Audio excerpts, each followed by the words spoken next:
Hey, what's up? It's Cute What If. This side. Today we will be seeing what if Deku's multiverse was revealed. Before we move ahead with the FIC, leave a like and subscribe to the channel for future what ifs like this. It was a regular day at UA as the students entered their classrooms, waiting for homeroom to start. What do you think Aizawa has in store for us? Kaminari asked the rest of the class. Well, I don't know, but we better be prepared, Ida, their class representative, replied. Suddenly, they all passed out. When they woke up, they found themselves in a theater with Class 1B, all the teachers, Shinso, Mei Hatsum, the Wild Pussycats, Koda, Eri, the Big Three, Inko, Melissa, and David Shield. Where are we? Izuku asked, looking around. Izuku. Inko called out to her son. Okay, now where on earth are we? Bakugu exclaimed, clearly frustrated. Hey, no swearing. There are kids here, Bakugu, said a man with white hair and gray highlights, wearing soldier-type clothes. One of his eyes was gold, while the other was a different shade of blue, marked by a black scar. As soon as they saw the man, the students took defensive stances. Who are you? Aizawa demanded, protecting his class and friends. Pardon my outburst, I just dislike hearing someone curse in front of children, the man said with a bow. I'm not here to hurt you well, maybe Bakugu, he added with a smirk. What do you mean by that? He started to say, but his mouth suddenly vanished. I told you not to swear. Anyway, I'm Jay, and you're here to watch, he explained. Watch what? Jiraiya asked, confused. Well, you're here to watch the Class 1A Cinnamon Rolls Multiverse, Jay replied. W.I. me? Izuku stammered, flustered and embarrassed. All the girls, except Inko, Eri, and Ardu, thought, he's so cute. You see, I'm a god and I watch you sometimes. And because you were told to give up on life by Bakugu, he said, causing surprised gasps around the room. Please tell us you're joking, someone said. With a snap, the screen lit up, showing Bakugu and Deku. You know, if you want a quirk so much, there's one way to do it, Bakugu said, looking at Deku. Just pray for a quirk in your next life and take a leap off the roof. The screen then turned black. Gasping filled the room. Why did you say that to him? Uraraka shouted. How did you even get into UA with that attitude? Yamamoto added, as the others yelled at Bakugu while the teachers gave him a stern look. Jay then decided to share Deku's experiences and how he gained a quirk, all while keeping Izuku's knowledge in mind. Time skip. Now that you're all caught up, do you want to see the Dekuverse? Jay asked. Yes, they all shouted in unison. And one more thing, I know who you like. Like Aizawa here, who likes cats, and All Might's favorite food is udon, Jay said with a grin. How did you know? All Might and Aizawa asked, exchanging glances. Anyways, get your popcorn and drinks, and let's get this started. Jay, okay, are you guys ready? All, yes. Jay, oh, and one more thing, he said as everyone looked at him. The universes are random, so be ready. He received nods from them. All right, now we begin, he announced as everyone quieted down. The screen opened to Izuku, who was now muscular and asleep until his alarm clock rang. Okay, I need to get ready, he said as he got up and headed downstairs to a huge house. Wow, that's one massive house. It looks like a base, Jiraiya remarked. You'll be surprised, Jay replied. Izuku went down and turned on the news while cooking for what seemed like 21 people. The news anchor announced, now the symbol of justice, hope, and peace, the #1 hero Deku, has been keeping the world safe and has defeated the League of Villains. He is the first hero to establish a hero agency with the former UA students, forming the most powerful team ever, including the first quirkless hero. The screen showed Class 1A and B, along with Shinso, Mei, and Melissa. They were all in shock. We're the strongest team in the world, Jiraiya exclaimed. Everyone was happy and proud, but Izuku and his mom were crying tears of joy. I'm the first quirkless hero, Melissa said, beaming. I guess you are, her father replied. A girl with white hair in a UA uniform and a male teen in a UA uniform came down the stairs. Koda, Eri, they all shouted. Hey, Papa, both teens said. Hello. I see you two are ready. Can you wake up your mommies? Izuku asked. Okay, they replied. Ah, Eri and Koda are so cute. Everyone cooed. I see they both made it to Yue, Nizu noted. Wait, did Midoriya say mommies, as in multiple? Mineta asked, surprised. Lucky guy has a harem, he said, only to be silenced by a swift hit. Don't tell me they're not awake, Koda said. They were tired from their hero work, so just wake them up so we can all eat, Izuku said while preparing food.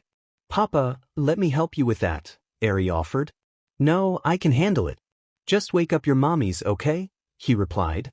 I wonder who Deku's wives are, Kirishima pondered. Yeah, and how many girls did he? Mineta started before Tsuyu's tongue knocked him out. Pervert! All the girls exclaimed. Moms, get up. We need to go to UA, Eri called out. The screen showed all the Class 1A and B girls, along with Mei, Melissa, and Nijire.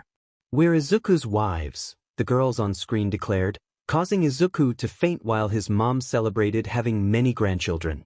As his wives got ready, they came downstairs. Good morning, dear, the girls greeted. Good morning, honeys, Izuku replied. As they ate, he suddenly said, Have you heard Bakugo is getting married? To whom? Momo asked, intrigued. Well, I never saw this coming, but it's Kirishima, Izuku said. What? Katsuki's gay, one of the girls exclaimed. Bakugo, are you gay? Kaminari asked, surprised. What? I'm not gay for that hair. Bakugo protested, blushing, though no one noticed Kirishima was blushing too. Haha, a tsundere. Jay remarked as everyone burst into laughter. Yes, but they've been dating for 3 years, he added. As they finished eating, they put on their hero suits. Eri, Koda, good luck on your first day, Izuku said proudly. Okay, Papa. Eri and Koda replied. Koda! Izuku exclaimed as memories of his past swirled around him like a tornado, ending with the words his mother had spoken. You two look cool, he had said, smiling as they parted ways. This is a new generation. All for One has finally been defeated, so All Might, what you fought for is finally over. I just want you here, All Might, as well as you too, Mom, he thought as the scene zoomed out to reveal 2 gravestones that read, Here lies Inko Tashinori and Tashinori Yagi, a loving mother and a hero. See you soon. Mom and Dad, Izuku whispered as the screen faded to black. All Might married my mom, Izuku said. That was awesome, everyone responded, excitement filling the air. After a moment, they calmed down. I guess all the girls like Izuku and he likes them back, Jay remarked, causing Izuku and the girls to blush. Anyway, are you guys ready for the next one? Yes, they all shouted in unison. The screen opened to a dark room where a group was gathered for a meeting. A green-haired teen spoke up. So, how are things on your end? He asked. Well, boss, we managed to get rid of them, but, replied a teen with half-red, half-white hair. Okay then, so are we ready to attack the heroes? Izuku asked. Yes, we are. So this is really happening, huh? Yes, it is. Izuku, thanks. For what? For saving me, no, for saving us. Young Midoriya is a villain, All Might stated. I'm a villain, Izuku confirmed. Well, you will be a strong villain, Jay added. What do you mean? Izuku inquired. As he said this, everyone turned to Jay, who began to explain.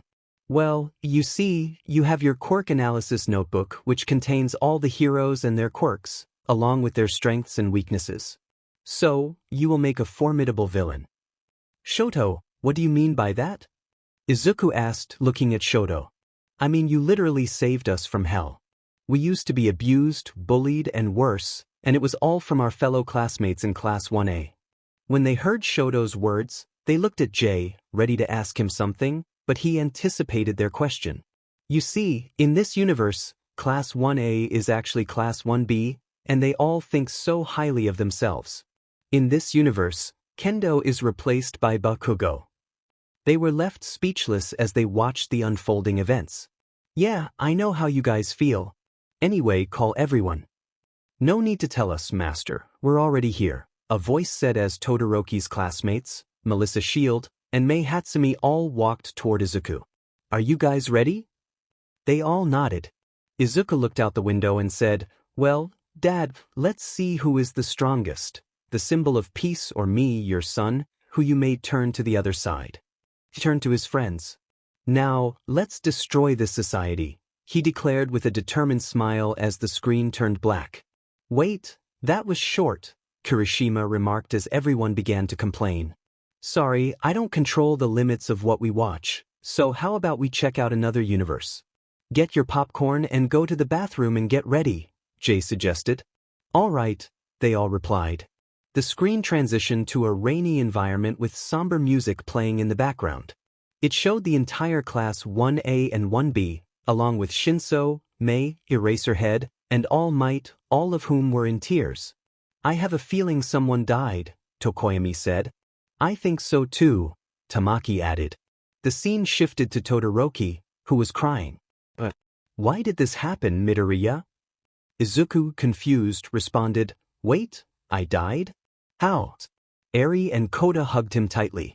In a flashback, it was noon when classes 1A and 1B decided to go on a trip with Shinso and Mei. The principal agreed, but only if Aizawa and All Might accompanied them. At first, it was fun until disaster struck. They were enjoying themselves when a legion of villains attacked, injuring half of the class. Izuku instructed them to take the injured and inform Aizawa. They hesitated at first but eventually obeyed. However, when they returned, they were shocked to find Izuku in the midst of chaos. Without thinking, Aizawa jumped and hurried toward him. When he picked him up, he felt nothing, no heartbeat, no breathing, no sign of life. The class cried at the loss of their friend, their hero. Everyone was in tears, but the girls cried the loudest over the loss of their crush and friend. Suddenly, a tissue appeared right in front of them. Here, Jay said. As they prepared to say their final goodbyes, Izuku's mother was heartbroken, and Bakugo felt remorse for his past actions. The two placed Izuku's favorite flowers into the casket. As they buried him, they recalled what he had said during a game of truth or dare.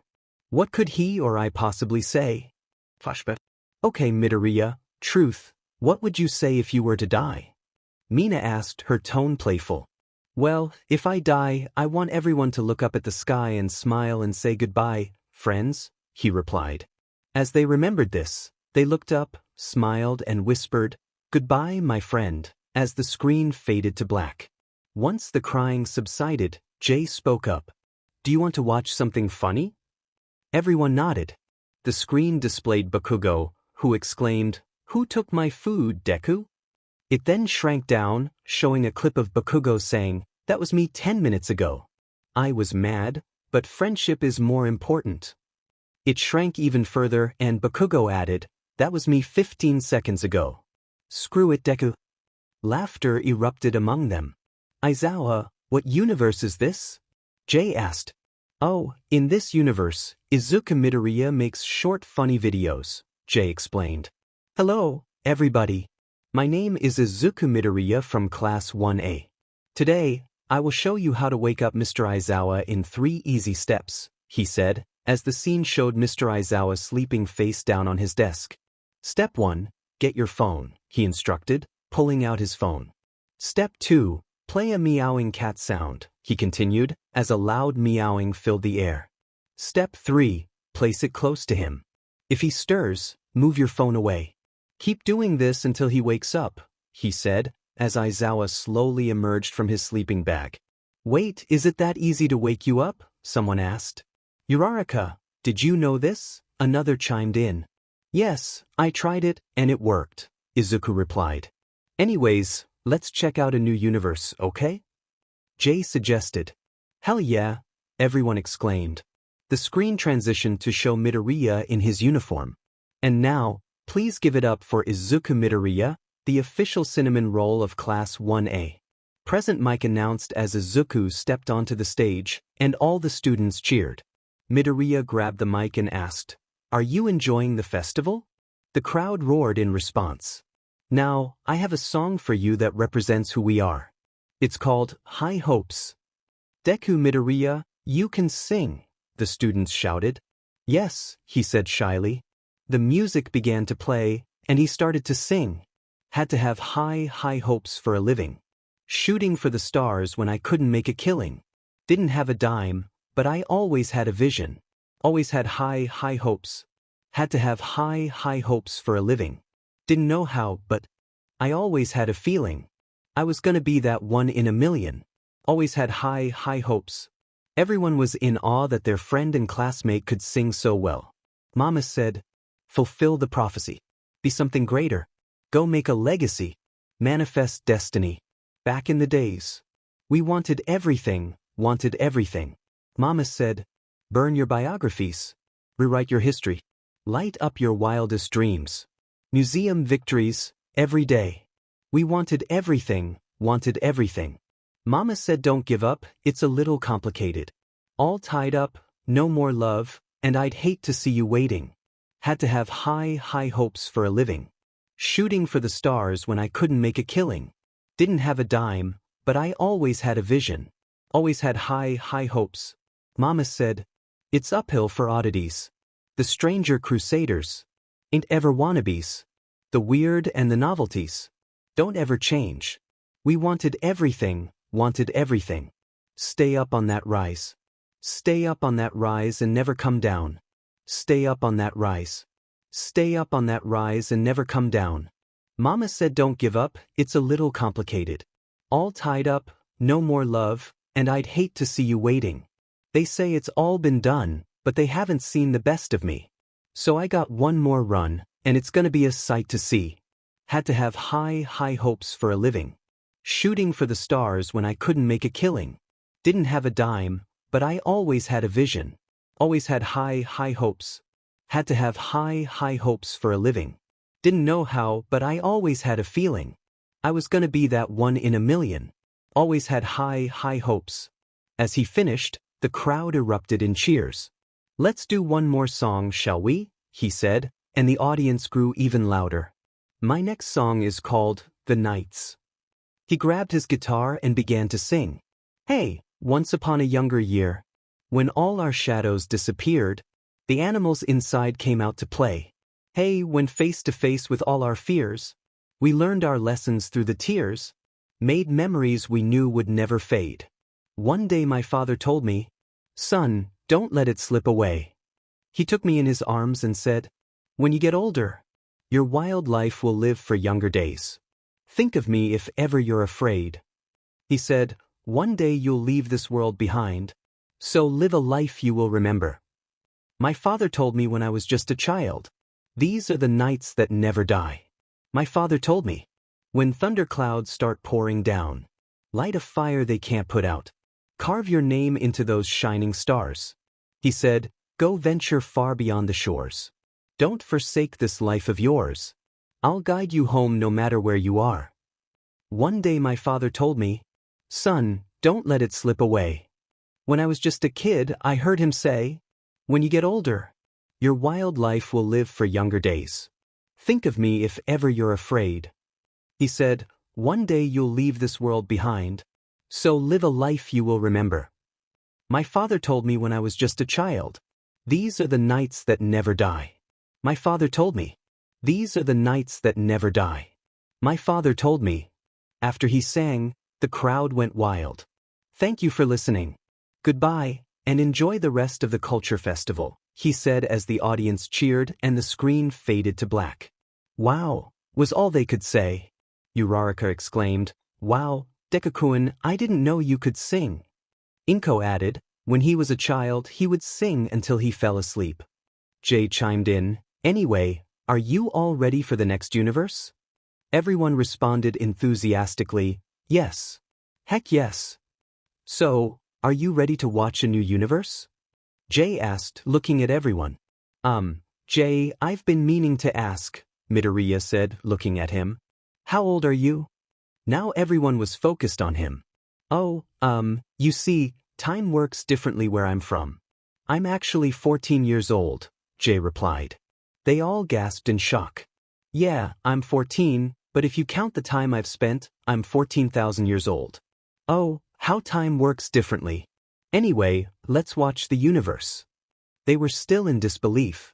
This universe is a continuation, I think? What do you mean by, I think? Momo asked. Well, you know, random universe stuff. Okay, now let's watch, Jay said. The screen opened to show Izuku looking out the window. So everyone, let's do this, Izuku said as everyone got ready. You guys remember the plan, right? They all nodded in response. Well, okay then, let's take down this society. Wow, this is a continuation of the villain Midoriya, right? Kirishima asked, and Jay nodded. Okay, let me give you a rundown. Ida, you have the weapon Mei and I made for you, along with Todoroki, Momo, Itsuka, and Melissa, who will infiltrate the USJ based on the information we got. A class will be held there. Now, Kaminari and Mei, you two will disable the alarm and try to hack into Uejiru and Shoji. You'll let us know if backup arrives while the rest of Team Ida distracts the students and teachers and analyzes their quirks. Todoroki, while doing this, guard Jiru and Shoji. But what will you do, Izuku? Uraraka asked. Yeah, what will you do, Master? Everyone else chimed in. I have another mission. Well, I hate to say this, but his plan is really good, Nizu commented. What will you do? Todoroki asked. Well, I was planning this heist. You know I like to check out the place, right? He received nods in response. While I was scouting, I found out that the Yakuza is holding 2 kids in captivity. I will rescue them. They need a family. So, I will infiltrate the Yakuza's base and save them, and probably take down the Yakuza. He said this with determination, and the others looked worried. Don't worry, guys, I will be safe. Your mission is to gather information on them, and please be careful. I'm counting on you, he said as they all got to work. The screen changed to show the UA students, along with 13 and Aizawa. Wow, that's us and Bakugo, Tetsu exclaimed. The students were discussing something, similar to what happened in the anime, but they didn't split up. As soon as Aizawa spotted them, he charged at them, but due to their numbers and strength, they managed to subdue him and wow, they're really strong, Present Mike remarked. Well, Izuku trained them. He knows everyone's strengths and weaknesses, and he knows how to improve their abilities, another student added. The screen then shifted to show Izuku in a hallway filled with scattered debris. Oh no, I forgot Eri and Koda are here, Jay said, glancing around. It's okay, we can handle it, Koda replied confidently, while Eri nodded in agreement. All right then, Izuku. Wow, that was easy, Izuku commented as he found 2 kids and a man wearing a plague mask.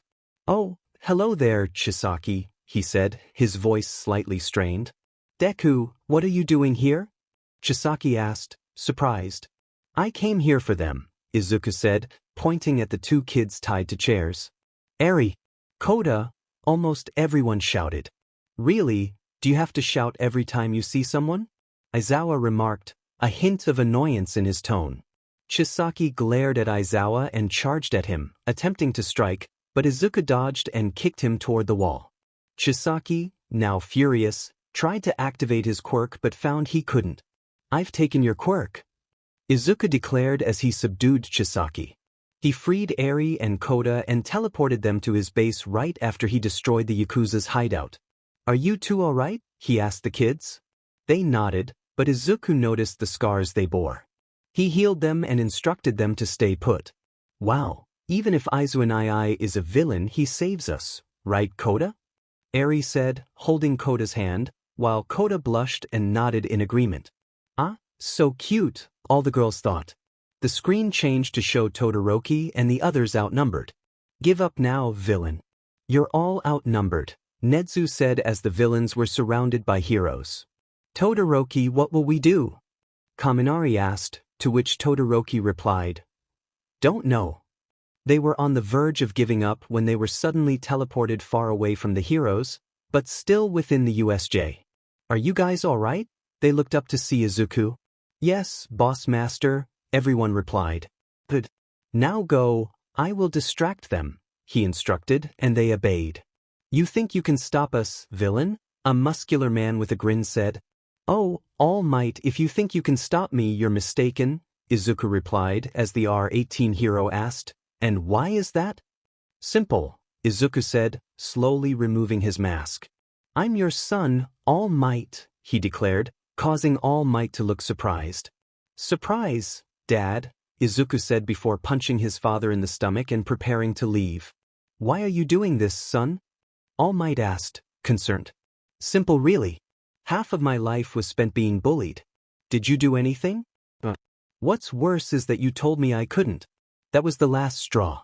Goodbye, All Might, he said as he walked into a portal and disappeared. All Might was left devastated, and the scene shifted to Bakugo, who stared at the spot where the portal had been. Why, Deku? This is all my fault, he said as the screen faded to black. That was unexpected, Kirishima said, and everyone nodded in agreement. Let's take a break and continue watching later, okay? Jay suggested, receiving a nod from the group. Okay, are you guys ready for the next universe? Jay asked, looking back at the audience. Excuse me, Jay, can I ask you something? Todoroki said, gaining everyone's attention. Sure, what is it about? Jay replied, waiting for Todoroki's question. How many universes are there where Midoriya and All Might are family? Todoroki asked, seeking answers. Well, there are a lot of universes like the one we're watching. But why are you asking this? Jay inquired. Well, in our universe, who is Midoriya's father? Todoroki pressed, and everyone leaned in for the answer. Don't ask me, the gods or authors have no power in that realm. Only the one who created you all knows. Anyway, let's watch this multiverse, Jay said as everyone grabbed some popcorn and soda, while Eri picked up some candy apples and apple juice. Are you guys ready? He asked, receiving nods in response. Okay, then let's start. The screen opened to an interrogation room. Outside, we saw Ida and Izuku, while inside, Shigaraki held a sign that read, 1. Next to him was Dabi with a sign that said, 2, followed by Overhaul with 3, Kurogiri with 4, and finally, Stain with 5. Excuse me, Jay. What universe is this? Ida asked while Eri made cute angry faces at Overhaul from the back. Oh, in this universe, Izuku is a detective with an incredible record of solving cases, but the way he solves them is quite unusual, Jay explained to Ida, who took a seat. So, do you recognize any of these men? Izuku asked, turning to Ida. No, I was in the restroom, so I didn't see his face, but he was singing along to a song at the bar, Ida replied. Do you remember what he was singing? Izuku asked. I think it was, I Want It That Way, Ida said, facing Izuku. Backstreet Boys, I'm familiar, he added as he pressed the button to talk to the suspect. I have a feeling this will lead to me singing, Izuku said, eliciting laughter from everyone. Okay, number 1, can you sing the opening to I Want It That Way? He asked, and the screen changed to show the suspects. I'm surprised he's cooperating, All Might commented. Well, in this universe, they're just normal people, Jay said as everyone turned their attention back to the screen. Shigaraki replied, Really? Okay. You're my fire. Izuku looked at Ida, questioning if he was the one, but Ida shook his head. Keep it going, number 2. Izuku encouraged. Dabi chimed in, the one desire. Number 3. Izuku called out. Overhaul added, believe when I say. Number 4. Izuku shouted. Kurogiri finished, I want it that way. Tell me why. Izuku urged. All, ain't nothing but a heartache. At this point, everyone watching joined in the sing-along. Tell me why. Izuku shouted again. All, ain't nothing but a mistake. Now number 5. Izuku announced. Stain sang, I never want to hear you say. Who? Izuku cheered. All, I want it that way. Ah, chills, literal chills. Izuku exclaimed. Ida reminded him, it was number 5. Number 5 killed my brother. Oh my god, I forgot about that part, Izuku said as the screen faded to black. Everyone was laughing except for Ida, who told Izuku to always focus on the task at hand. Jay noticed and said, Ida, cut him some slack. That's a different Izuku, as Ida slowly calmed down. Anyways, are you guys? Jay was interrupted by a knock at the door. Who could that be? He wondered, opening the door to reveal a guy in a jacket and joggers with cyan-colored hair and matching eyes. "Hey Jay." "Wait, is that Ochako?" he exclaimed, and Jay could only respond with a hesitant before being pushed aside as the mysterious man rushed to Ochako and took her hand. "Hello, Uraraka. I'm Jasper." "Jasper Jakiyashi," he introduced himself, kissing her hand gently. "Ouch, that hurt, you know," he said, stepping back. "Anyways guys, this is Jasper. He's my friend who also watches your universe and is in love with you, Uraraka. So, do you want to stick around?" Jay looked at Carl, who was blushing, as well as Uraraka, who politely declined. "Yeah, I heard what you were doing and I decided to stick around," Jasper said. "Okay then, grab a seat and get your popcorn. The rest of you can head to the restroom and do your business so we can watch the next universe." Hello everyone. This is a chapter before the One Punch Man chapter that will be coming out on June. If you're wondering where this is from, this chapter was inspired by a clip I watched from a TV show called Brooklyn Nine-Nine. "Alright, now that everyone is here, let's get started," Jay said, earning nods from the group. The screen opened to reveal Izuku and Todoroki standing in a crater-like mountain, maintaining a good distance between them. "Excuse me, Jay, but what universe is this?" Nizu asked. "In this universe, you can become a hero even without powers. Izuku here underwent intense training, giving him the ability to defeat anyone with a single punch," Jay explained, looking at Nizu. "If you don't mind me asking, what does his training regimen entail?" All Might inquired, concern evident in his tone. "Well, he did 100 push-ups, sit-ups, and squats, along with a 10-kilometer run every day for 3 years, Jay replied, causing shock among the listeners. "Yeah, shocking, I know," Jasper added. The screen shifted to Todoroki, who said, "Thank you for agreeing to my unreasonable request today." The scene changed to Izuku walking further away. He paused and faced Todoroki, saying, "Well, I did promise to make you my disciple. Is this good enough?" he asked, to which Todoroki replied, "Yes." The screen transitioned to show both master and student preparing to spar. Izuku then asked, "So we're just having a practice bout, right? Not fighting for real?" Everyone was excited to see how the fight would unfold until Kaminari interjected, "Are we just going to ignore the fact that Todoroki is a cyborg and Izuku is his master?" Ito was about to ask Jay for clarification, but Jay beat him to it. "Well, Kaminari, in this universe, Todoroki lives in a village that was destroyed by someone. He survived but was left in worse conditions. A scientist found him and turned him into a cyborg. As for why his master is Izuku, he recognized Todoroki's potential and asked him to teach him," Jay explained as everyone focused on the screen. Todoroki then stated, "Yes, that's what I had in mind, but I want you to go all out." He assumed his fighting stance, powered up, and said, "Please grant me my request," launching a kick at Izuku. Izuku ducked, maintaining his unfazed expression. Todoroki continued to use his boosters to try and land a hit, but Izuku effortlessly dodged with an emotionless demeanor. As an attack nearly connected, Izuku leaped into the air just as Todoroki fired a blast aimed at him. The blast missed, obliterating the mountain behind Izuku. He remarked, still unfazed, "I could have gotten burned again." As Todoroki powered up, he muttered, "I need more speed," and began to float. Both he and Izuku vanished, leaving only a trail of smoke behind. The spectators, except for Jay, were thrilled. They exchanged punches until Todoroki spotted an opening and unleashed a flurry of strikes.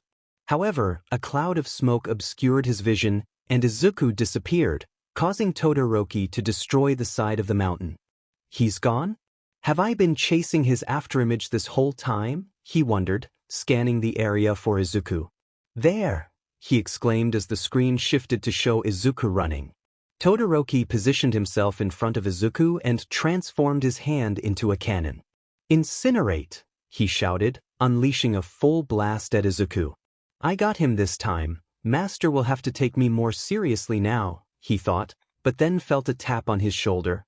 Turning around, he found Izuku with a finger raised near his face. "Okay, I win," Izuku said just as Todoroki attempted to punch him. The audience had mixed reactions. The teachers, pro-heroes, and some students were shocked by Izuku's speed and strength, while others laughed at his humor. Master, have you forgotten the rules of the battle? Todoroki asked, as the scene shifted above them. Dodge any attack you can. Take it seriously and no fooling around. Do not hold back, keep fighting until I am unable to continue, he said, recalling a series of flashbacks. Show me no mercy, he declared as he powered up. Those were the rules, Master. He was cut off as Izuku appeared in front of him. Todoroki attempted to kick him, but Izuku vanished and reappeared behind him. Just as he was about to punch, a gust of wind accompanied the movement, and Izuku merely tapped Todoroki's forehead. I'm starving. Time for lunch, Izuku announced, leaving Todoroki in shock as he turned to survey the damage. I'm still a long way to go, Todoroki remarked as the screen faded to black. That was awesome, said Kaminari as everyone agreed. So, guys, what do you think of the universe? Jay asked as he faced Eri and Koda. Izanite is amazing. Eri and Koda replied. I'm glad you like it. Anyway, you guys have a break, so do what you want. I, for one, need to fix the machine because it just broke, Jay said as everyone went about their business. Jay was busy fixing the machine when he shouted, Hey, guys. It's fixed. You can come back now. Everyone returned to the theater with snacks. Hey, Yin-Yang, what is this universe about? Bakugo asked, earning strange looks from the others. Really? That's what you came up with? Jay replied, but Bakugo ignored him. Well, it is your power, Jasper chimed in. Jay explained, one of them at least. Anyway, the universe is a Vigilante AU, and it's pretty self-explanatory. He pushed a button. Let's start. The screen opened to reveal a masked man on top of a building, touching an earpiece. Shoto, how's the Yakuza? He asked, waiting for a reply. Well, they're all over the perimeter. They've surrounded the entire area, came the response. How about you, Uraraka, Nijire? Are you in position? He continued, waiting for their response. Yes, Aizu. Uraraka and Nijire replied in unison. Okay then, Mirio, Tamaki, have you found Chisaki yet? Izuku asked. Yes, sir. He is currently with Eri and Koda, Mirio responded. What are Eri and Koda doing with him? Mirio looked at Jay. Well, Eri and Koda were both kidnapped together. Izuku heard from one of his spies working with Overhaul about them, and he devised a plan to save them. And before you ask, he has spies in all the major villain groups, Jay explained. Mirio waited for Izuku to respond. Okay then, Momo, Mirio, Tamaki, Uraraka, Shoto, Nijire, form your location and attack them. Dodge all incoming attacks while I confront Chisaki head-on and save Eri and Koda, he instructed as everyone got to work. Mirio used his quirk to disable the alarm, and the rest, except Izuku, launched a full-on attack while Izuku stealthily made his way to Eri and Koda. Look, Koda. He's going to save us. Eri exclaimed, hugging Koda, who was blushing. Just like in the villain universe, his planning skills are spot on. He's using his teammates' quirks to their advantage by heading out in groups. You sure did pick a good one, All Might, Niza said, glancing at All Might. Thank you, sir. The entire Yakuza base was in chaos, with explosions and smoke everywhere. Eri, who was hugging Izuku, felt him cover her eyes at the sight of the destruction, while Mandalay did the same for Koda. Due to the smoke, a civilian called the cops, while the vigilantes, except for Izuku, took down the remaining Yakuza members. Meanwhile, the screen changed to show a half-destroyed hallway filled with debris. Izuku faced off against Chisaki, also known as Overhaul. Hello, Overhaul, he said in a calm tone, but Chisaki lunged at him. Izuku dodged and countered with a punch to Chisaki's stomach, creating a significant impact. Chisaki quickly healed his injury and searched for Izuku, who had vanished. Chisaki ran after him, only to find Izuku in a protective stance with Eri and Koda. Izuku launched a series of flaming spears that struck Chisaki's vitals, rendering him unable to use his quirk. Wow, I'm strong here. Excuse me, Jay, what is my quirk in this universe? Izuku asked as he pulled out his hero analysis notebook and a pen. Jay chuckled at the sight. Well, you sure are a nerd, but a great one, he said, slightly embarrassed for Izuku. To answer your question, your quirk is telekinesis, which allows you to use various types of kinesis, read minds, heal, and teleport, he explained as Izuku wrote it down. Izuku managed to defeat Chisaki and walked back to Eri and Koda, checking if they were okay. Koda said he was fine, but Eri was not. Izuku healed her injuries, and she thanked him. He picked her up while giving Koda a piggyback ride as they walked out of the area. Eri soon fell asleep. Izuku noticed his teammates were tired and asked, "What's the status here?" "Well, everyone is either dead or unconscious, and the cops are coming," Mirio reported to their leader. "Okay, let's go before things get messy." He set Koda down and created a portal for everyone. He motioned for them to go through, and together with his team of vigilantes and a sleeping Eri, they stepped through the portal. The police arrived as the screen faded to black. "That was amazing," all the students exclaimed in unison while Eri hugged her father figure and hero. "I have to agree with them, it was incredible, especially the part where he saved Eri and Koda," Jasper said, glancing around for Jay, who had mysteriously vanished. Where is Jay?" Izuku asked, looking around with the others. "I'm here. Sorry for disappearing like that, but I found out what the next universe is," Jay said, his tone laced with concern. "Well, what is it?" Jasper asked, and everyone turned their attention to Jay. "Let's just say it's not suitable for Eri, Koda, and Mineta. So you guys will be teleported to the play area where you can play or watch anything," Jay explained, and Mineta's hopes soared. "Except for anything rated 14+, he added, snapping his fingers, and Eri, Koda, and Mineta were instantly teleported to the play area. "Why is it not suitable for Mineta?" Izuku inquired. "Let's just say a pervert like him can't handle this universe. Anyway, let's get started." "Well, are you guys ready?" Jay asked. "Yeah, we're ready," Jasper replied, and the others nodded in agreement. The screen opened to reveal a girl with long green hair and freckles, responding to reporters eager to interview her. Deku, the symbol of peace, daughter of All Might and sister of the hero Shinigami, just defeated the leader of the League of Villains. In a short amount of time, she has demonstrated her immense power and quickly climbed the ranks, the reporter announced. The scene shifted to Izumi Midoriya returning home. "Is that Midoriya?" Ida asked. "Yes, her full name is Izumi Midoriya. She is the daughter of All Might," came the response. "Honey, I'm home," she called as she opened the door to find a tall woman with her hair tied in a ponytail and a brunette who approached her, kissing her and saying in unison, "Hello, Izu." "Well, this is a cute scene," a guy commented, and Izumi searched for the voice's owner, spotting a tall, slender man with white and black highlights in his hair. "Wait, is that you, Jay?" Nizu asked. "Have you figured out why it's not appropriate for Eri, Koda, and Mineta yet?" he asked everyone. "Is it because Eri and Koda are too young to understand, and Mineta would go full-on pervert mode?" Izuku suggested. "Exactly. You're spot on.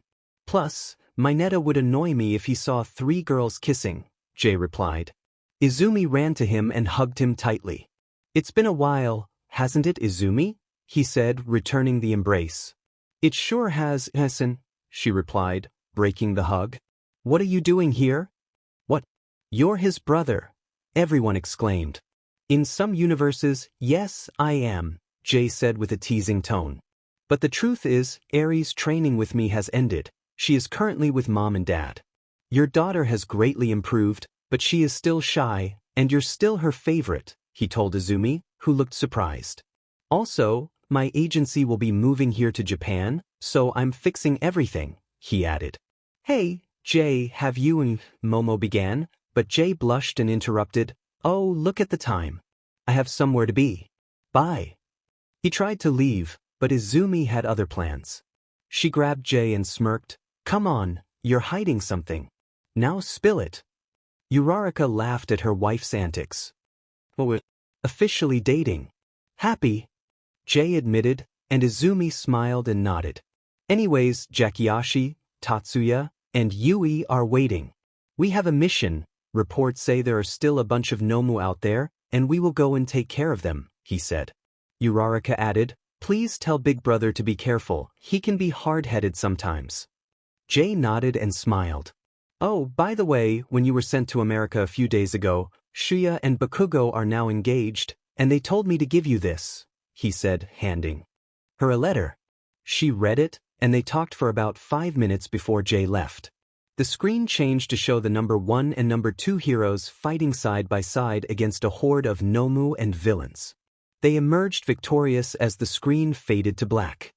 So, what do you guys think of this universe? Jay asked everyone. It's good, they replied. Anyway, you guys can do whatever you want. Jay, I've been meaning to ask, what is this baby of yours? May inquired. Well, it's a universal machine that can show different universes, Jay explained. May begged him for the blueprint, but he declined.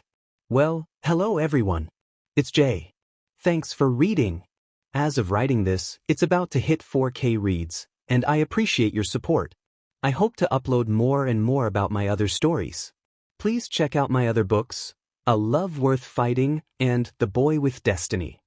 That's it for now. See you on the next update. Done recording. Haha. Before we start the next chapter, does anyone know what today is? Jay asked, and everyone began talking and guessing the date until Inko and Nijire shouted, it's July 15th. It's Mirio and Izuku's birthday. Jay smiled at them and snapped his fingers. A blinding light appeared and faded, revealing a room filled with gifts and food, adorned with a banner that read, Happy Birthday Midoriya and Togata. Upon hearing this, Class 1A and B, along with Mei and Shinso, excused themselves and asked Momo if she could make a 6,000-page notebook so Izuku could keep track of others' quirks. When they returned, Jay motioned for everyone to eat. Their birthday celebration was unforgettable as they talked, laughed, and sang. When it was time for gift-giving, Jay presented Izuku with an All Might-style hero costume of his own, while Mirio received a watch that could be used as a phone, GPS, or suit. The others promised to treat them both to a fancy restaurant afterward.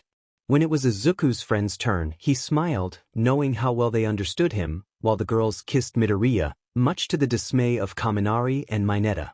Izuku's mom jumped with joy, and he felt a warm blush spread across his cheeks. She gifted him an All Might jacket and wrapped him in a heartfelt hug, which he eagerly returned. Jasper presented Izuku with a guitar, while Izuku gifted Mirio a stylish jacket designed as part of his hero costume. As the day came to a close, fatigue began to set in. Before heading off to sleep, Mirio and Izuku exchanged a fist bump, declaring it the best birthday ever.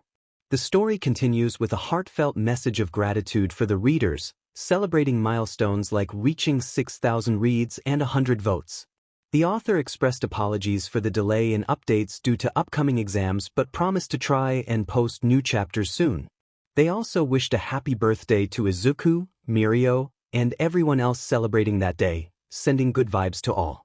The author acknowledged the lack of updates due to being busy with school but reassured readers that they had drafts ready. They expressed gratitude for reaching 10,000 reads and 53 followers, promising an update on Thursday with an exciting new title, The Apocalypse in a Tech-Filled Society. They encouraged readers to check out their other works, including The Legend of Group 8, Superpower High School, The Boy with Destiny, and A Love Worth Fighting. The author also mentioned that updates might be less frequent due to school challenges but promised to keep readers informed about upcoming chapters, including titles like Parent Izuku 2, Izuku the Quirkless Vigilante, and Deku the Singing Hero, among others. They asked for understanding and promised to update soon. The narrative concludes with a lighthearted note about being tagged by a friend, sharing a few personal details, and expressing appreciation for friendships. Izuku's POV. It had been months since we met Jay and Jakiashi, and life had returned to normal until I discovered a new aspect of my quirk. As I walked to class, I noticed the room was empty. With each step, the world around me faded to black. When I regained consciousness, I found myself seated. Looking up, I saw my classmates from Class 1A and Class 1B, along with the Big Three, Eri, Koda, Mandalay, my mom, All Might, Recovery Girl, Shinso, Hatsum, Melissa, Aizawa-sensei, Nizu-sensei, Present Mike-sensei, and Midnight-sensei. Where are we? I asked, my voice echoing in the silence. Suddenly, a loud clap broke through the stillness, jolting everyone awake. When they woke up, they saw 5 figures. One was Jay, who they recognized, but he wore a different outfit that revealed his face. The Jakiashi had a completely new look. The other 3 were new faces. One had red hair, another had gray hair, and the last was a girl with pink hair. Hello everyone, welcome back, Jay said as everyone rose. Hello, Jay. May I ask who the others are? Nizu inquired, while Eri exclaimed, Yay! We are going to watch more of Izuku and I. Her huge smile made everyone think, ah, so cute. Must protect, as Izuku blushed.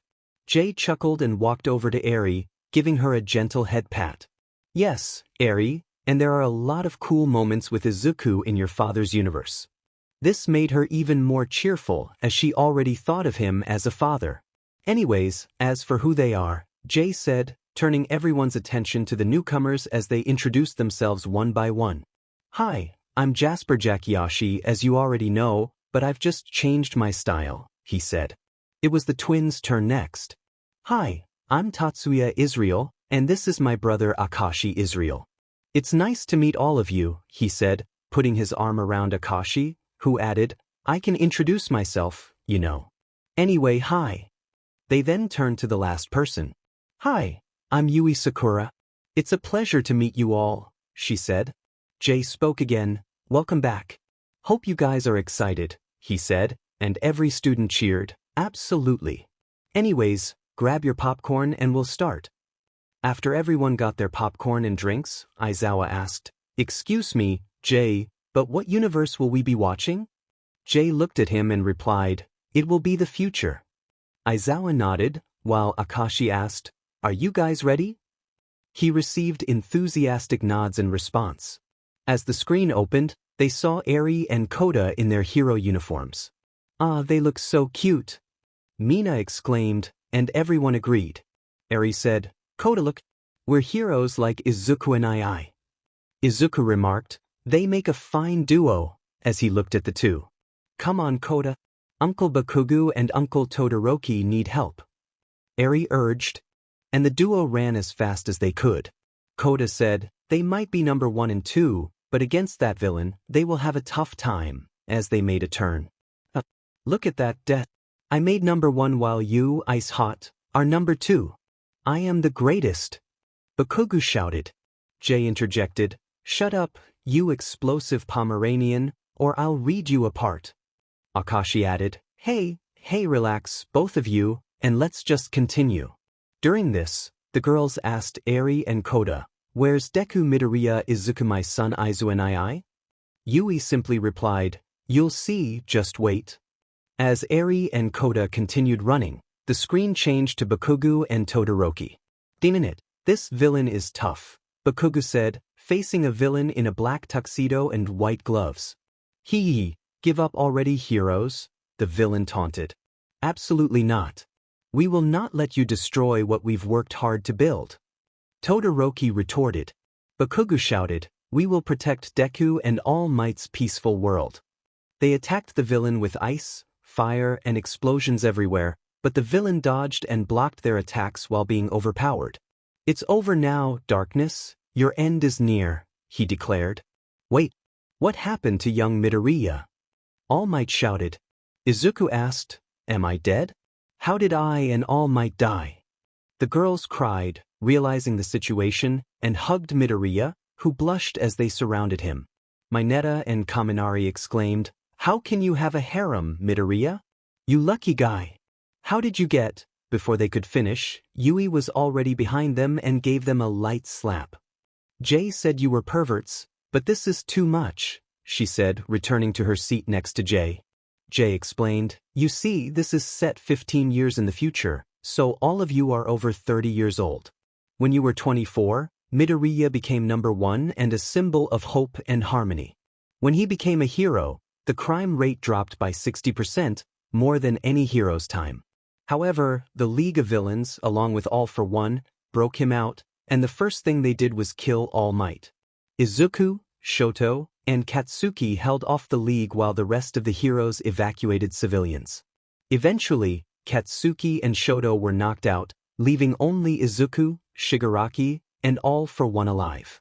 Izuku defeated them, but he had to sacrifice himself to stop All for One, which led to a significant decrease in crime, but it cost him his life. At this point, everyone was crying, even Aizawa, except for the 5 residents of this place. But he did not die in vain. Izuku has kids who follow in his footsteps, Jay said. Ida asked, still a bit sad, who are they and who is their mother? All the girls looked on, secretly hoping to be the one. Jay replied, Izuku adopted Eri and Koda and is a single father. Anyways, let's continue, he said as they all turned their attention back to the screen. I'm the one who will fall. You are merely the servant of All for One, and I will not be defeated, he declared, unleashing a powerful blast. Bakugo, already exhausted, glanced at Todoroki and asked, Is this our end? Hey, don't you dare give up on me. Bakugo shouted at the screen. Just as they were about to be struck by the blast, Eri and Koda arrived, striking darkness and causing him to miss. You're late, you two, Todoroki remarked as Eri began to heal him and Bakugo. Sorry, uncle. A kid was in danger, she explained. After healing them partially, she turned to face the villain and declared, We will stop you, darkness. Wait, why didn't I heal them completely? Eri and Midoriya asked simultaneously, prompting a chuckle from the group. Jay interjected, If Eri healed them fully, they would be in danger. It takes at least an hour for a complete recovery, and if she pushed it, they could be reduced to nothing. Understanding the urgency, they wasted no time continuing their assault. Eri used Aizawa's scarf while Midoriya guided her, and Koda launched a punch at Darkness. Although Darkness dodged, he was struck by ice, and Bakugo unleashed a massive explosion. Eri, Koda, Shoto, dodge. Bakugo warned as they narrowly avoided the blast, which hit the villain. They thought they had won until a coffin-like object rose ominously. I was going to use this against the world, but this will be your end. Revive the hero. Deku, he announced as the coffin opened, revealing a figure stepping out. What? How did he revive the dead? Kaminari asked, to which Jay replied, All for One granted him 2 quirks. One allows him to create elemental beams, and the other enables him to revive someone, but only if he has a sacrificial body and corpses. What? Where am I? What happened? Eri, Koda, Shoto, Katsuki, the revived figure exclaimed, shocking everyone. You monster! Using my friend as a weapon, I'll make you pay. Bakugo shouted, but Midoriya blocked his attack. Dad, why did you stop him? Koda cried out. Sorry, I have no control over my body. It seems his quirk allows him to revive someone, and from the looks of it, he's a villain, Midoriya explained as Darkness smirked. Right, you are, dead. I am Darkness, the servant of All for One, the one you defeated. I thought I could wipe out Japan with your corpse, Darkness taunted. I won't let you do this. Bakugo, Shoto, Eri, Koda, please stop me or even take me down if you must. I know you can, Midoriya urged. Eri was in tears and Koda replied, Dad, I don't know if we can. Shoto and Bakugo hung their heads, lost in despair. As everyone around them wept, some simply stared at the ground. I know you can. After all, the dead have no right to be with the living, Midoriya insisted, looking at Eri and Koda. Then he turned to Bakugo and Shoto. You are my children and my friends, so please, stop me. With determination he charged forward. We will stop you, Dad Izuku Deku, everyone thought as the screen faded to black. What? It's over, Mina said as everyone stopped crying. Jay added, Yes, sorry, remember I have no control over how long each universe is shown. Eri and Koda hugged Midoriya tightly, pleading, Izumi, please don't die on us. Izuku embraced them back, reassuring them, I promise not to die on you. Plus, I want to live to see you two become heroes. As they held each other, everyone felt a strong urge to protect. Yui then said, We'll give you all time to gather yourselves, and then we'll watch more universes. They nodded, and the 5 of them disappeared. I guess it has started, Midoriya said as he helped everyone calm down. 10 minutes later. Are you guys alright now? Jay asked, receiving nods from everyone. We then said, now then, let's watch the next universe. So, how was that universe? Jay asked, looking at everyone. They stared at him as if he were strange. That universe is not okay. Izuku is dead there, Toru and Mina said in unison. So, Izuku-ha? Jay nudged Izuku's arm, causing him, Toru, and Mina to blush while the boys laughed, and some girls looked on with envy. Anyways, enough of the jokes. Let's grab the popcorn and start the show, Akashi said as everyone reached for their snacks. Are you guys ready? Jay asked, and everyone nodded. Well, let's see the universe, he said, glancing at Yui before pressing the button to start the show. The screen displayed Class 1A and 1B in the gym, all in their hero costumes, playfully insulting each other. Everyone, please stop, or we'll be in trouble, Itsuka said, with all the girls nodding in agreement. Oh, all of the students are stuck up, thinking they're better, Monoma remarked, glaring at the members of 1A. Jay, Midoriya said, looking at Jay, who was blushing because Yui had unconsciously touched his hand. Yes, Midoriya, what is it? Jay replied, trying to hide his blush. Where am I in this universe? Midoriya asked, noticing he was the only one missing. Before anyone could answer, Jay interjected, oh, you'll find out soon enough, as everyone returned their attention to the screen. What did you say, you stupid extra? Bokugu shouted, getting ready to fight. Monoma responded, oh, you want to brawl, huh? Fine, let's do it. The girls chimed in unison, don't fight, or else you might get in trouble with Midori-sensei, but their warnings didn't stop them as they prepared for a confrontation. My, we should do something about their attitude, Nizu said, looking at the teachers, who nodded in agreement. Who's Midori-sensei? Denki asked, prompting everyone to facepalm. I know you're not the brightest, but I didn't know you were this clueless, Jiro said, and everyone agreed. Wow, I guess there's only one person who gets my respect in one, Denki said, shocking everyone. Monoma glanced at a certain green-haired boy holding two kids. As they charged at each other, a loud voice interrupted, Sai, I leave you guys alone for 1 minute, and you're already fighting. Midoriya appeared, looking cool in a suit and even taller than Shoji, with Aizawa and Vlad King following him. Stand up front and center, he commanded, and everyone quickly gathered in front of him. Wow, you guys are rational. Maybe Midoriya should put you in your place, Aizawa remarked, causing Midoriya to blush. You said it, Aizawa, especially when he's mad, Jay laughed. Everyone turned to him and said in unison, except for Aizawa, wait, he can get mad? Jay replied, wanna test it out? Everyone nodded in agreement. Hey, wait, can I have a say in this? I don't get mad easily, Midoriya protested as the screen briefly changed to show Mineta stealing girls' underwear and thinking of inappropriate things involving Eri. Everyone noticed the tension in the theater, even the hero, who felt a wave of fear. Mineta-kun, Midoriya said, a dark aura surrounding him as he set Eri and Kota down and approached Mineta with a smile. Did you really do that in our universe? The aura around him frightened everyone watching, except for Eri and Kota, who were enjoying their snacks, and the four gods of the theater, who were used to this kind of atmosphere. And no, I didn't. Mineta stammered, looking as if he might faint.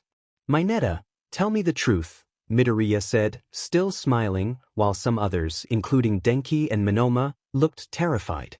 The girls, however, were caught off guard by their own reactions, blushing as they thought, wait, is this exciting? Weiss, Mineta began, but before he could finish, Midoriya playfully tore his uniform, saying, I missed that. Do it again with any girl or else. Mineta nodded vigorously in response. Midoriya, I hope you and the girls end up together, Jay said, only to be playfully hit by a jealous Yui. Ouch, Yui, he exclaimed as she looked away, pouting. Hey, Jay, Midoriya said, returning to his usual demeanor. Wow, that was quick. Anyway, what is it, Midoriya? Jay asked. Well, are you two dating? Midoriya asked, pointing at Jay and Yui, who both blushed. Yui leaned in and kissed Jay, who seemed to freeze in surprise. Yes, we are, she said, hugging the stunned Jay. Anyways, let's continue, Akashi interjected. Next time you don't listen, I'll personally put you outside of UA and hang you there, Bakugo and Monoma, Izuku said, looking at them. Both responded, why yes, Midoriya-sensei. I told you to just call me Izuku. Anyway, today we will be doing a battle simulation, he announced, and everyone turned to him with curiosity. Jay, what am I in this universe? Midoriya asked. Jay replied, oh, you're a teacher's assistant because before you entered UA, you completed junior and senior high school education online. During your 10 months of training with All Might, you placed first in the exam using your raw strength and intelligence, not your quirk. Aizawa in this universe recognized your potential and decided to make you a teacher in training, while you only participate in the sports festival and other activities you wish. Here's the situation. The villains have captured the heroes Eraserhead and Vlad King. Your objective is to rescue the heroes and capture the villains. But here's where it gets interesting, he continued, calling out names. Shoto Todoroki, Tenya Ida, Mina Ashido, Ibra Shiozaki, Minoru Mineta, Kyoka Jiru, Yanagi Reiko, Mizo Shoji, Fumikage Tokoyami, Shirhai Kuwaro, Nito Monoma, Manga Fukadanshi, Momo Yaoyorozu, and Itsuka Kendo will be the traitors or heroes who turn into villains. The hero's objective is to capture the villains and rescue the heroes while causing minimal damage, while the villains aim to create as much chaos as possible and immobilize the heroes. He looked at them and asked, any questions? Ida raised his hand. Sir, who is the main villain? He asked. Well, that would be me. As I said before, capture me and rescue Eraser and Vlad, Izuku replied, shocking Aizawa and Vlad. Wait, we weren't informed of this, Vlad said. Huh, I thought Nizu informed you. I talked about it yesterday with him, Izuku said, and they resigned themselves to the situation. You have 30 minutes to rescue them and capture the villain. When the door opens again after 5 minutes, you go. Use those 5 minutes to formulate a plan. The villains are with me, he said as. Everyone began to strategize while the villains prepared. I must say, we should do this more often, Nizu remarked, while All Might added, I remember when young Midoriya showed me his analysis notebook. He might be the perfect person to help them train. The teachers nodded in agreement. As they entered, Midoriya told the villains, oh, just so you know, I will be monitoring your actions in there, pointing to the control room filled with cameras. Wait, you're not participating, Izuku? Ibra asked. Sorry, my dear Ibra, but no, he replied, looking at Ibra, Kendo, and Reiko before kissing them and saying, good luck. Ida then asked, wait, if the heroes reach you, will you fight them? Yes, Ida. And as I said before, cause as much destruction as possible and don't go easy on them. This place is full of traps, so activate them. Here's the map. Anyway, good luck, he said, handing over the map and running away with a blushing Reiko, Ibra, and Itsuka. Jay, is Izuku dating them in this universe? Some of the 1A girls asked, along with a few from 1B. Well, yes, Izuku is dating them, but not just them, he's also dating all the girls in 1B and Melissa, he explained, and the girls wished they were in their place, while the girls from 1B and Melissa felt happy. As soon as the door opened, the heroes rushed into the town, staying on guard. Soon, they heard laughter and saw it was Reiko, who activated her quirk to set off the traps. The hero team was overwhelmed by explosions and sneak attacks, and in the end, they were defeated as the villain team emerged victorious. Afterward, everyone gathered in the center, and Izuku spoke. Everyone did well. You managed to use your quirks and caused minimal damage well, except for the villains, of course. The hero team could have done better with cooperation, while the villains won due to their teamwork and surprise tactics. He listed their mistakes, then added, anyway, after a long day, how about I cook you guys some food? Everyone cheered, okay, Oni-chan. Then they quickly corrected themselves, no, I mean Izuku. He laughed and reassured them it was fine, and they headed to the dorms, discussing the misunderstanding while Izuku thought, guess I am the big brother of the first years. As the screen faded to black, Denki exclaimed, that was awesome. And manly, both Tetsu and Kirishima added. Papa would be a great teacher, Eri said, and Koda nodded in agreement. Anyway, are you guys up for another universe? Hell yeah, was the enthusiastic response from the students. The screen opens to show Izuku smiling brightly before he shouts, "Looking for this, Seiko," as he holds up a bracelet and dashes away, guards in hot pursuit. In this world, what is Midoriya? Kirishima asks the audience, who are motioned to focus on the screen. Knowing he won't get answers, he settles in to watch. The scene shifts to an alleyway where a guard stands in front of Izuku. He slides down, skillfully dodging the guards both in front and behind him. This makes everyone chuckle. As Izuku gets up, he parkours around a chunk of wood attached to the building, executing a circular motion as he lands. Okay, now that's cool, Kaminari remarks, eyes glued to the screen. As he lands, a girl notices him and quickly closes her window. Music begins to play and he starts to sing, "Gotta keep one jump ahead of the breadline," knocking on the window. The girl opens it just in time to knock out the guards chasing Izuku. The screen shows Izuku in a doorway as he jumps toward a pole, continuing his song, "One swing ahead of the sword, I steal only what I can't afford," landing with a grin. "And that's everything," he adds, pointing at Kendo, who gasps as the guards appear. "So, Jay, can you tell us what this universe is?" Izuku asks, looking at Jay, who glances at the others, all eager for answers. In this universe, Izuku is known as a thief. He steals anything he can. Abandoned at birth, he has learned to fend for himself, but he shares what he takes with the poor, which is why the guards despise him. One jump ahead of the lawmen, that's all, and that's no joke. These guys don't appreciate I'm broke. Izuku continues to sing as he is chased by the guards, with Kendo following closely behind. "Riff raff, street rat, scoundrel," the guards shout as they pursue him. Izuku grabs a dagger and hits a pulley system, declaring, "Take that. Try a different tactic, guys." "Rip him open, round the back lines," the guards yell. "I can take a hint, gotta face the facts." "Could really use a friend or two," Izuku says, leaning against a door. He stumbles into a classroom where girls gather around him, singing, "Oh, it's sad, Aladdin's hit the bottom." He's become a one-man rise in crime.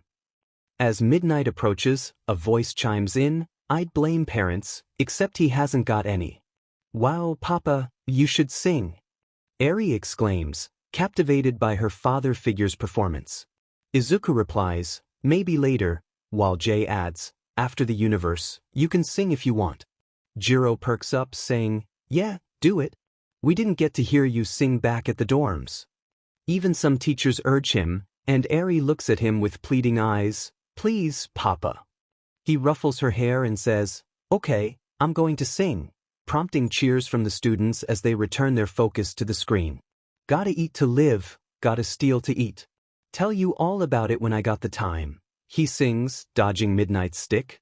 As the guards close in, he leaps out the window, landing back in the classroom right behind the guards.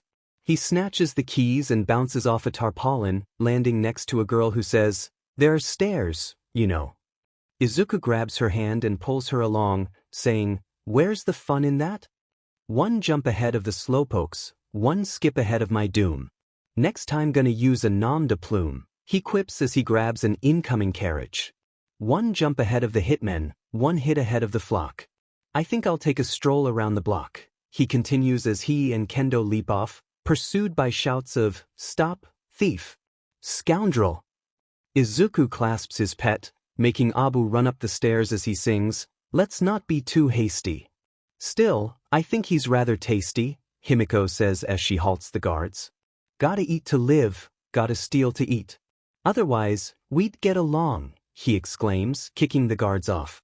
Reaching the edge of the roof, Izuku stands on a crane-like structure, saying to Kendo, "Together on three." "Together on three," she repeats. "We jump. We jump," he shouts, gesturing to the pole. 1, 2, 3. Izuku counts as they both run.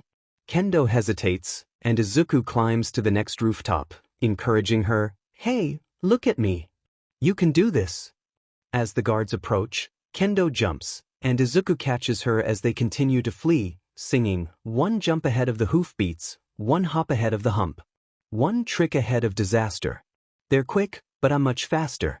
Here goes. Better throw my hand in, wish me happy landing. All I gotta. I'm just a step away. I'm just a breath away. Losing my faith today. We're falling off the edge today. I am just a man. Not superhuman. I'm not superhuman. Someone save me from the hate. It's just another war. Just another family torn. We're falling from our faith today. Just a step from the edge. Just another day in the world we live. I need a hero to save me now. I need a hero to save me now. I need a hero to save my life. A hero will save me, just in time. I got to fight today. To live another day. Speaking my mind today. Later, they remarried, and it turned out to be the brother of Uraraka's mother. He said this as everyone nodded in understanding and returned their attention to the screen. "Aizu-chan, do you want to eat lunch with me?" she asked, looking at Izumi, who simply nodded. They got up and headed to the cafeteria. "So, what do you want to eat?" she asked, and Midoriya pointed at a chicken sandwich. Ochako raised an eyebrow and said, "Is that all you want?" Izumi nodded in response. Everyone watching, including Midoriya, thought, "Ah, how cute." As they began to eat, Midoriya turned to her cousin and asked, "Hey, Oka-chan." Ochako looked at her and replied, "Yes?" While sipping her soda, Midoriya asked, "How are you and your boyfriend, Tenya-kun?" This made Ochako spit out her drink in surprise. "So, in this scenario, I'm dating Uraraka-san," Ida said, blushing slightly, while Ochako thought nothing of it, seeing Ida more like a brother. As they nodded, the scene returned to the screen. "How did you know?" Ochako asked her cousin, who replied, "Remember the time you slept at our house? You said in your sleep, 'A harder, Tenya ravaged my—'" She didn't finish her sentence as Ochako covered her mouth, urging her to stop. Ochako and Ida were both blushing messes, as was everyone else. Jay laughed at them, but Yui shot him a glare, making him stop. This only made the others giggle. "Someone is watching me," Izumi thought, but she kept her composure. "Well, we're doing fine, but please don't do that again. It makes me feel like you're teasing me with your monotone expression," she said, and Midoriya nodded in agreement. A smug look appeared on Ochako's face as she asked, "Speaking of boyfriends, when will you get one? Apparently, you're the second most beautiful girl at this school." The person watching them became more interested, thinking, "I will not let that person have my senpai." "I'm not interested," Midoriya said, shocking not only her cousin but also everyone listening. "Huh," Hako said, confused. "I'm not interested in guys," she clarified, finishing her meal. "Anyways, see ya. Your boyfriend is approaching us," she added, just as Ida came over to greet her. Midoriya decided to head to the roof, while her stalker thought, "Yes. I have a chance with senpai." She rubbed her thighs together, lost in her thoughts. "Okay, now you see why I said this was inappropriate. It will only get weirder from here," Jay said, and everyone nodded in agreement. Aizawa then remarked, "How come you two are so normal?" Everyone noticed that some were blushing, but not them. They replied, "We've seen things way worse, and now we're used to it." Denki exclaimed, "You watched Boku no Pico?" Everyone turned to look at them and they said, "That's child's play." Denki was shocked to learn there was something more disturbing than Boku no Pico. As Midoriya reached the roof, she found a place to sit and took out a book titled, Yajit Kimi and I Naru, a good manga to read if you like Yuri. As she read, someone entered the roof. Midoriya sighed in annoyance, recognizing it was Denki Kaminari, one of the more mischievous boys. Unlike Mineta, who had disappeared 2 days ago along with Bakugu, Kaminari respected their privacy but had a habit of accidentally looking at girls' underwear. "Hey Midoriya," he said, looking at her. She stood up and replied, "Yes, what do you want?" in her usual monotone voice. "Can you please meet me at the back of the school later?" he asked, and she simply nodded before leaving. As she walked away, she spotted a fellow classmate, Yui Kodai, who shared her emotions. "Hello, Kodai-san," she greeted, noticing Yui blush and stutter, hello, san I mean Midoriya-san." Yui thought, "Senpai is talking to me." As Kodai looked at her, she saw something shocking that made her blush.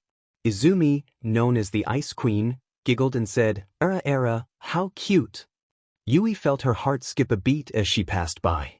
After Midoriya told her to meet later at the back of the school, Yui nodded, but once Midoriya left, she fell to her knees, squeezing her thighs together, thinking, Senpai said I was cute." She was out of breath, her pupils turning into hearts. As Midoriya left, she thought, well, I guess that was my Yandere. I wonder if I can break her. As the day went on, Yui was excited to see her senpai. When the final bell rang, she waited for their teacher to dismiss them, all the while hearing rumors about a murder. As she made her way to the back, she turned a corner and saw her senpai with Kaminari. Quickly, she stepped back and listened to their conversation. "Why do I have a feeling I will die?" Kaminari said, sounding scared. Jiro added, "Maybe you'll follow the grape," which only frightened him more. "What do you want, Kaminari?" Midoriya asked, her tone uninterested, while she thought, so my stalker has arrived. Yui, however, didn't notice. "Sorry for calling you out like this," he said, blushing as he stepped closer to Midoriya and grabbed her shoulder, shocking her slightly. Yui was furious, thinking, why did he touch senpai? She gripped the knife hidden in her skirt pocket, watching in anger. "Please date me," he said, looking at her with hopeful eyes. "I've loved you for the longest time, ever since we were in middle school. So please, go out with me," he pleaded, tears forming in his eyes from embarrassment. What Midoriya did next shocked both of them. One was scared of losing her, while the other was filled with hope. As Midoriya grabbed his hands, urging him to let go, she gently wiped away his tears and whispered, "I have no intention of dating you." A collective gasp arose from the onlookers as Kaminari reflected on his life choices, struck by Midoriya's brutal honesty. She turned to walk away saying, "Goodbye, Kaminari." Left alone, Kaminari fell to the ground, tears streaming down his face as he muttered, "Stupid, stupid, stupid." Yui, feeling relieved yet still angry at Kaminari for touching her senpai, approached him. When Kaminari noticed her, he looked up and asked, "What do you want?" His voice trembled with emotion. Yui, her hair partially obscuring her eyes, replied, "You touched my senpai." With a swift kick, she sent him back, slowly advancing toward him. "Why did you touch her? But why did you touch her?" "She's mine," she exclaimed, her voice rising with intensity. Kaminari stared at her in fear and stammered, "What are you?" In a panic, he got up to run, but Yui threw a knife that struck his leg, causing him to stumble. She then delivered a decisive blow to his head, knocking him out. As the scene settled, Midoriya looked at Yui with a twisted smile and murmured, "I guess my pet needs her reward," her voice filled with unexpected emotion. "Okay, so that happened," Midoriya said, until Jay interrupted, "It's not over yet." 2 days later, police arrived at the school. The reason? They had discovered Kaminari's body in a nearby river, a knife found near his face. Some speculated it was suicide, while the police noted signs of foul play. As Yui went to school, she noticed the absence of her senpai but found a letter tucked into her shoe locker. It read, "Hello, Kodai-san. Please meet me on the rooftop after school. I want to talk to you about something. Sincerely, Izuku Midoriya." She read it, pondering what her senpai could possibly want. As the day progressed, Yui thought, "Do I sense that Midoriya might do something to me?" Both she and Midoriya had the same thought, while Jay ignored them. Finally, the last class ended, and Yui hurried to the rooftop, her mind racing with possibilities. Is senpai going to confess to me? Or is it something else? She wondered as she reached the door. When she opened it, she saw her senpai gazing at the fence, admiring the view. Midoriya, standing at around 4 feet 11 inches, was shorter than Yui, who was 5 feet 3 inches. As Yui took in Midoriya's presence, she felt a rush of emotions. Midoriya turned to her and smirked, saying, "Oh good, you're here." Yui stammered, Why did you call me, Midoriya-chan?" Her facade slipped, leaving her a blushing mess as Midoriya approached her slowly. To her inches away from her face, and she asked, Tell me, what did you do to Kaminari after I left? She looked at her in shock and replied, I don't know what you mean. Midoriya then took a picture and handed it to her, saying, Oh really? Then what is this? She nearly cried, stuttering, I don't know what you're talking about. Midoriya gently held her face and said, Tell me the truth. Don't lie to me. Yui's legs felt weak, her mind racing with thoughts of, Senpai touched me. She felt a flutter of emotions, making Midoriya notice and say, Oh my, are you enjoying this? Do you want more? He said in a teasing tone as the tension in the air thickened. She walked to the door and locked it before returning to Yui. Leaning in, she kissed her gently, taking control of the moment. This continued for about a minute until she pulled away, a delicate connection lingering between them. Midoriya then said, Now tell me the truth, share everything you did and don't lie. If you do, there will be consequences. As Yui followed instructions, Midoriya gently guided the toy, causing her to gasp in surprise. You really are something else, she remarked, playfully slapping Yui's back, eliciting a mix of ehs and laughter from her. The audience watched, some blushing, while Aizawa remained asleep, uninterested in the scene unfolding. Midnight, on the other hand, was visibly flustered, her thoughts racing about what she would do in such a situation. Jiro, observing the reactions, quipped, Really, even this? To which the others nodded in agreement. As Midoriya continued, Yui exclaimed, Yes, mistress, please take control. She encouraged, her excitement palpable. Midoriya picked up the pace, playfully teasing Yui as she lost herself in the moment. Yui's reactions were a blend of pleasure and surprise, her eyes rolling back as she surrendered to the experience. Midoriya, fully engaged, whispered, I'm getting close. Yui responded eagerly, Let's reach that moment together. They shared a blissful connection, both overwhelmed by the intensity of their feelings.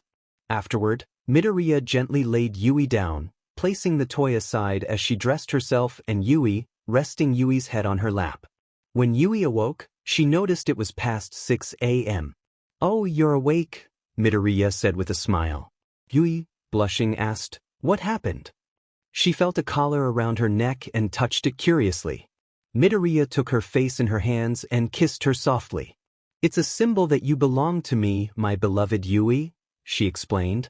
Yui returned the kiss, their connection deepening. I love you, Izumi-sama, she confessed. Midoriya smiled back. I love you too.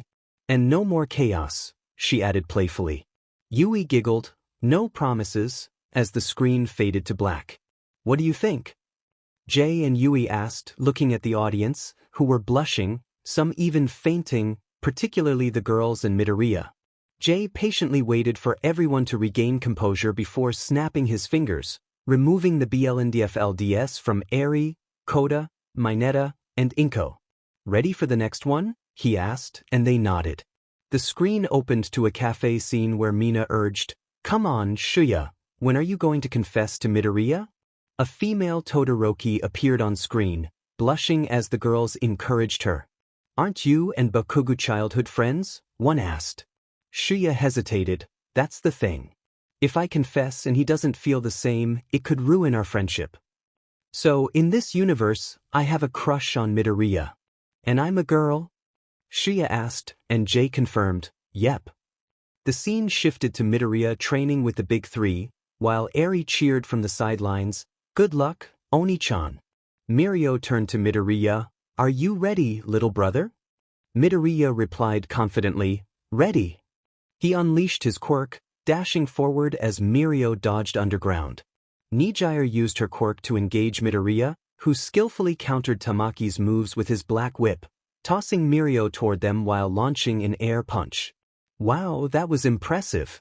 Kirishima and Tetsu exclaimed, and everyone nodded in agreement. I see you getting stronger, little brother, Mirio commented, standing up to help Nijire and Tamaki. Midoriya replied, Thanks. Nijire noticed something was off and asked, What's wrong? Eri approached, concerned. Midoriya admitted, How do I ask a girl out? Mirio, Tamaki, and Nijire's eyes widened in surprise. What? They exclaimed. Midoriya explained, I like my best friend Shuya, but I don't know how to confess. Mirio suggested, you could say, roses are red, violets are blue, just so you know, my bed has room for two. Tamaki immediately shot that down, while Nijire chimed in with a playful suggestion. Midoriya blushed, and Tamaki insisted, that might work for us, but not here. Eri, curious, asked, what are you guys talking about? Mirio explained, he asked us how to confess to a girl. Eri suggested, why not express your feelings through a song? Midoriya's eyes lit up. That's a great idea, Eri. For that, I'll treat you to a candy apple, he said, leading her away. He waved goodbye to his friends, teasingly adding, and please, no nephews yet, I know you three are dating, making them blush. This is another singing universe, and the big three are all dating each other? Mirio asked, and Jay confirmed, yep, here, same as CC and poly relationships are normal. Eri inquired, what does that mean? Midoriya replied, I'll explain when you're older, and she nodded in understanding. The scene shifted back to the girls, who were deep in thought. Uraraka spoke up, that's a problem. If Todoroki confesses and Deku likes someone else, it could change everything. The group pondered her words until Jiro's phone rang. Sorry, I need to take this, she said, answering, hello, cousin, what's up? What? Okay, deal. She turned to the group, sorry, my cousin needs help with something, before kissing Momo goodbye. Momo suggested, how about you write him a letter? As they all considered the idea. Hello, everyone, said a guy with white hair, accompanied by a girl with pink hair. Hi, Shiro-senpai and Yui-senpai. Wait, is that really you two? Midoriya asked, surprised. Yes, it's me without a mask. My real name is Shiro. So, which version of me do you prefer? He said, grinning as everyone pointed. You look more mature in your other style, Yui commented, causing Shiro to smile. Call me Shiro then. And you're still adorable, he replied, making Yui blush. He then changed back to his new look. Is there a problem? Shiro asked as he noticed the girls looking concerned. Can you two help us with something? Shuya asked, and Yui and Shiro took a seat. What is it? Yui inquired. Shuya wants to know how to confess to a boy, Mina explained. Is it Izuku? Yui and Shiro asked in unison as Shuya nodded. Rokun, pay up, Yui said, and Shiro sighed, handing her some money. What were you betting on? She asked. We were betting on which of our friends would confess first, Shiro replied. I told him you and Izuku would be first, but he thought it would be Katsuki and Kirishima, Yui added. When will I win against you? Anyway, you asked how to confess to a boy, Shiro said, and everyone nodded in agreement. Well, do what Yui did, he suggested. What did she do? So you asked. She spent a lot of time with me. At first, she wanted to confess to me, but I caught her off guard and confessed to her instead, Shiro explained, making Yui blush again. I didn't even know how you managed to do that, she said shyly. You were obvious and quite cute, Shiro replied, holding her hands. The point is to wait for the right moment to tell him. Knowing my brother, I think he likes you too. I'm not sure, but I have a feeling. Everyone looked at him thoughtfully. That might be a good idea. It's a 50-50 chance, but still, wait it out, Momo suggested. He's right. Wait until the time feels right, and you may have your chance, Midnight added, as everyone hoped their crush liked them back, except for the kids and some adults. The scene then shifted to Midoriya and Jairu sitting in the living room of Midoriya's house. What did you need again, cousin? Jairu asked, glancing at Midoriya. I was wondering if you could help me confess to Shuya, he admitted. Of course I'll help. But you promised me concert tickets for Momo, Jairu reminded him. Midoriya chuckled. Of course. I did encourage you to confess, didn't I? Jairu nodded. So, how are you going to confess? Well, confessing to her the normal way won't work. I'd stutter and embarrass myself, so I thought I could sing to her instead, Midoriya explained.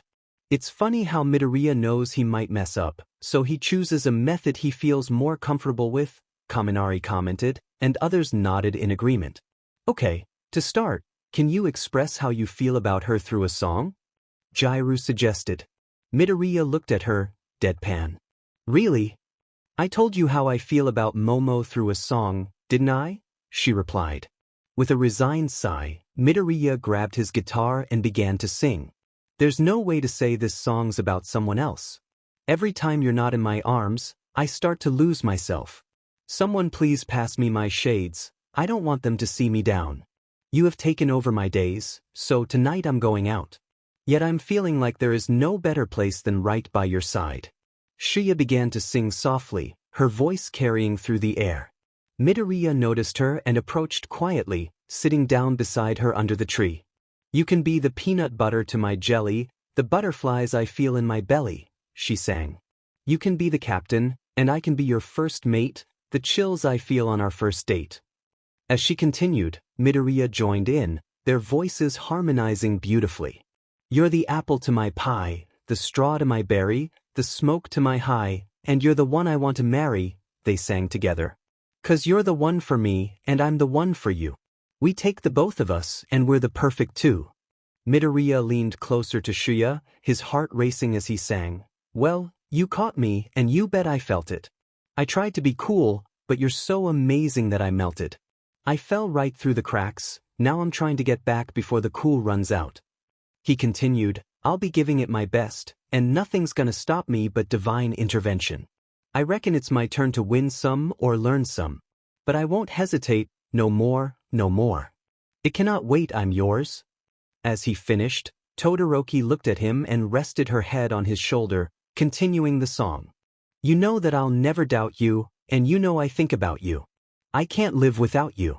I love the way you smile, and maybe in just a while, I can see me walking down the aisle. Together, they sang, 'Cause you're the apple to my pie, the straw to my berry, the smoke to my high, and you're the one I want to marry. 'Cause you're the one for me, and I'm the one for you. We take the both of us, and we're the perfect two. As they finished, the crowd erupted in cheers. Beautiful young love, someone exclaimed, and several adults nodded in agreement.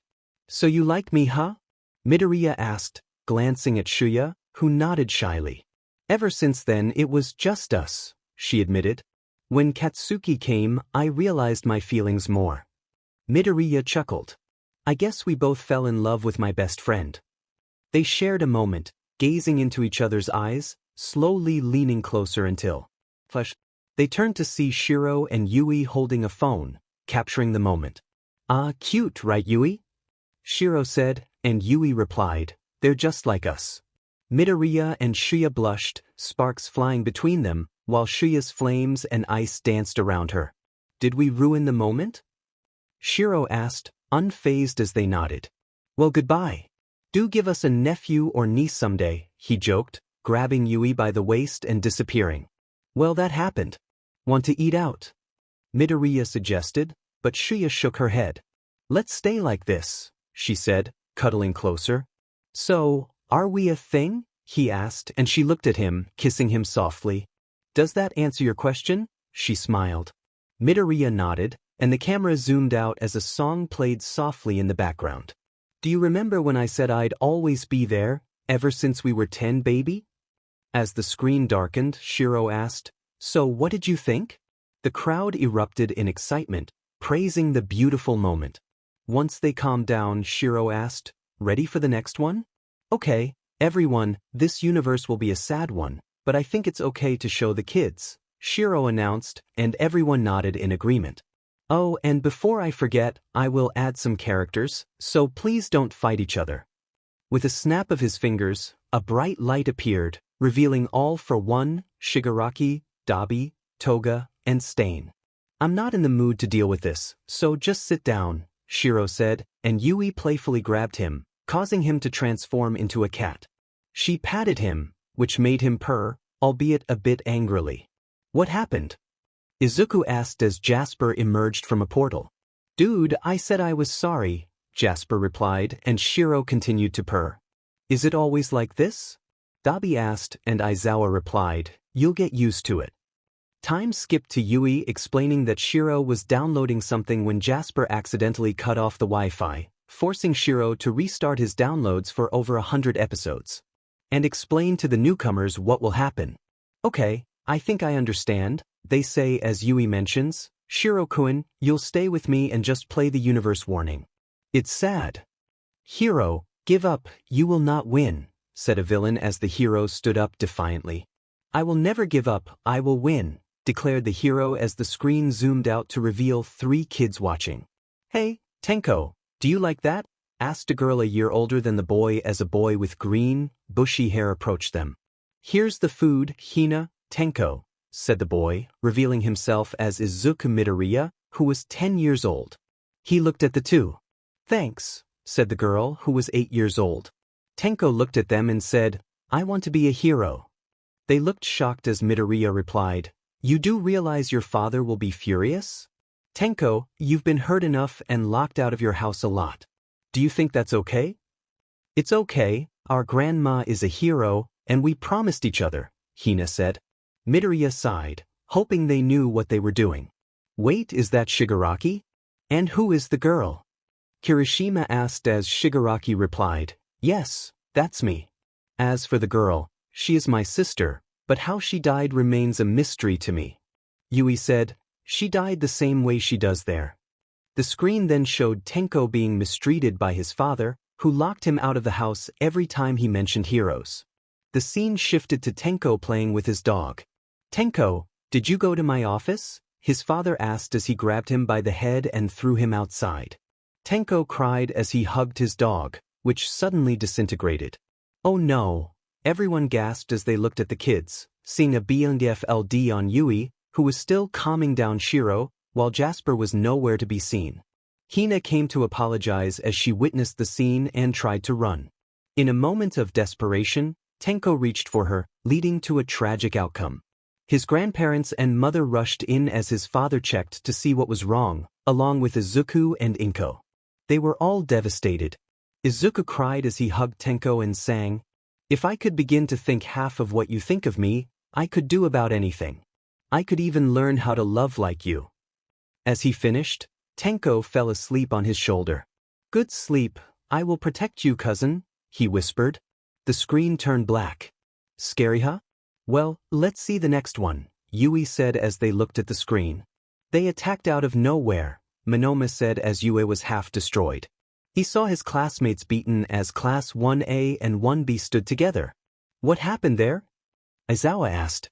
Yui replied, Villains attacked UA at their weakest. Stop this, villains, shouted All Might as Shigaraki laughed. All Might, do you not know anything? He asked as they heard a voice. The one who orchestrated this attack is none other than me, they heard as a boy stood before them. They looked in shock, realizing it was Izuku. Hello, All Might. Hello, everyone. Missed me after you all turned your backs on me? Well, not everyone, he paused before continuing. Oh, traitors, let's raise to see the fall of you. The girls from 1A and 1B, along with Nijire, Amajiki, Mirio, Aizawa, Shoto, and Eri, rushed to him. Surprise! I have them. Well, it was your fall. You shunned me after a mistake and took away my quirk, giving it to the Pomeranian, he said as the traitors approached him. It's all your fault. You were my friends but treated me like trash, he declared as he confronted All Might. Goodbye, heroes. Hello, what happened? Shiro said as he looked at them, noticing their fright. Yui, I told you not to show that to them. Why? He asked as Yui pouted. You never let me have my fun, she replied. Shiro sighed and let her rest on his shoulder. I'll give you time to rest and calm down until the next universe, he said, and they agreed. Okay, so maybe Yui shouldn't control the universe. It will be sad, Jay said as Yui pouted. Please, one last universe, she pleaded, and Jay sighed, agreeing, which made her smile. Sorry, everyone, it's a sad one, so I don't want Koda and Eri crying, he said as he snapped his fingers, placing BLNDFLDS and headphones on Eri and Koda. Hey, Jay, what's this universe about? Izuku asked. Jay replied, It's a world without powers. That's all I'm going to say. He looked at the screen as they began to watch. The screen opened to show Yui Kodai waiting while reading a book, glancing at the monitor to see it was not her turn yet. As she kept reading, Yui Kodai, a student at UA Academy, was not particularly social but did have some friends. The checkup after surgery is a pain, she muttered. Jay, what does she mean by that? Itsuka asked. Jay replied, she underwent heart surgery. She was diagnosed with a heart disease, and the best cure for her is a heart transplant. She looked up again and saw it was her turn. She got up and walked to the receptionist. As she walked, she noticed a girl who was short with green, curly hair writing in a book. Ignoring her, she proceeded with the checkup. As she stepped outside, Yui noticed the book she had been reading. Curiosity piqued, she walked over and began to read aloud, "It's a pain thinking about how they see me, how they want to see me. With every word they say, it hurts, but the pain I receive is much more painful." She glanced at the title, Hell on Earth, when a voice interrupted her. That's mine," said a girl Yui recognized. "Izumi Midoriya from Class 1A, right?" Yui asked and the girl nodded. "Yes, that's me. And you're Yui Kodai, right?" "Sorry, that's my book," Izumi said as Yui handed it back. "It shows my struggle fighting the sickness as well as dealing with bullying," Izumi continued. Yui replied, "You're strong. I envy you," before walking away. After their encounter, Izumi pushed herself to approach Yui, wanting to be friends. Yui agreed, albeit reluctantly, saying she felt like she was on borrowed time. "Wow, I don't know what I would do in this situation," Kaminari remarked, to which Jay added, "No one really does. Even the most powerful person would beg to live, even if they claim they don't fear death." Everyone nodded in agreement. "Please come with me, Yuchun," Izumi pleaded. Yui thought, "How cute," as she looked at her. With a sigh, she asked, "Why are you asking me?" "Well, Ochako has a date with Ida, and Shoto is with Kaken. I'm all alone. Please come with me," Izumi begged. Yui couldn't help but think, "Why are you so adorable?"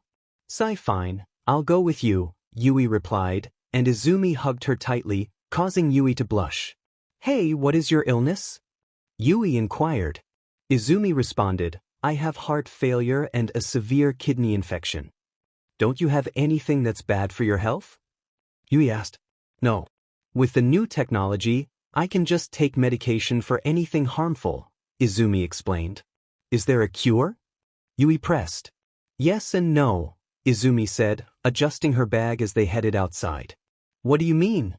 "They have a cure, but I have a rare blood type and they couldn't find a heart. The surgery for my kidney will be next week."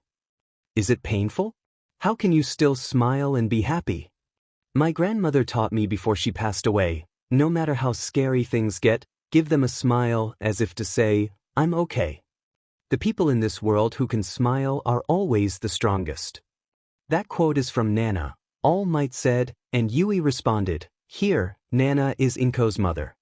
Even if she's a girl, she's so strong," Kirishima remarked, as Inko cried for her child in another universe. The scene shifted to the two of them on a train. "Can I sleep on you?" Izumi asked. "Are you all right?" Yui replied. "Yeah, I just haven't slept much because of the pain." "Sure, I'll wake you up at the station, so don't worry," Yui assured her. Izumi thanked her and soon dozed off.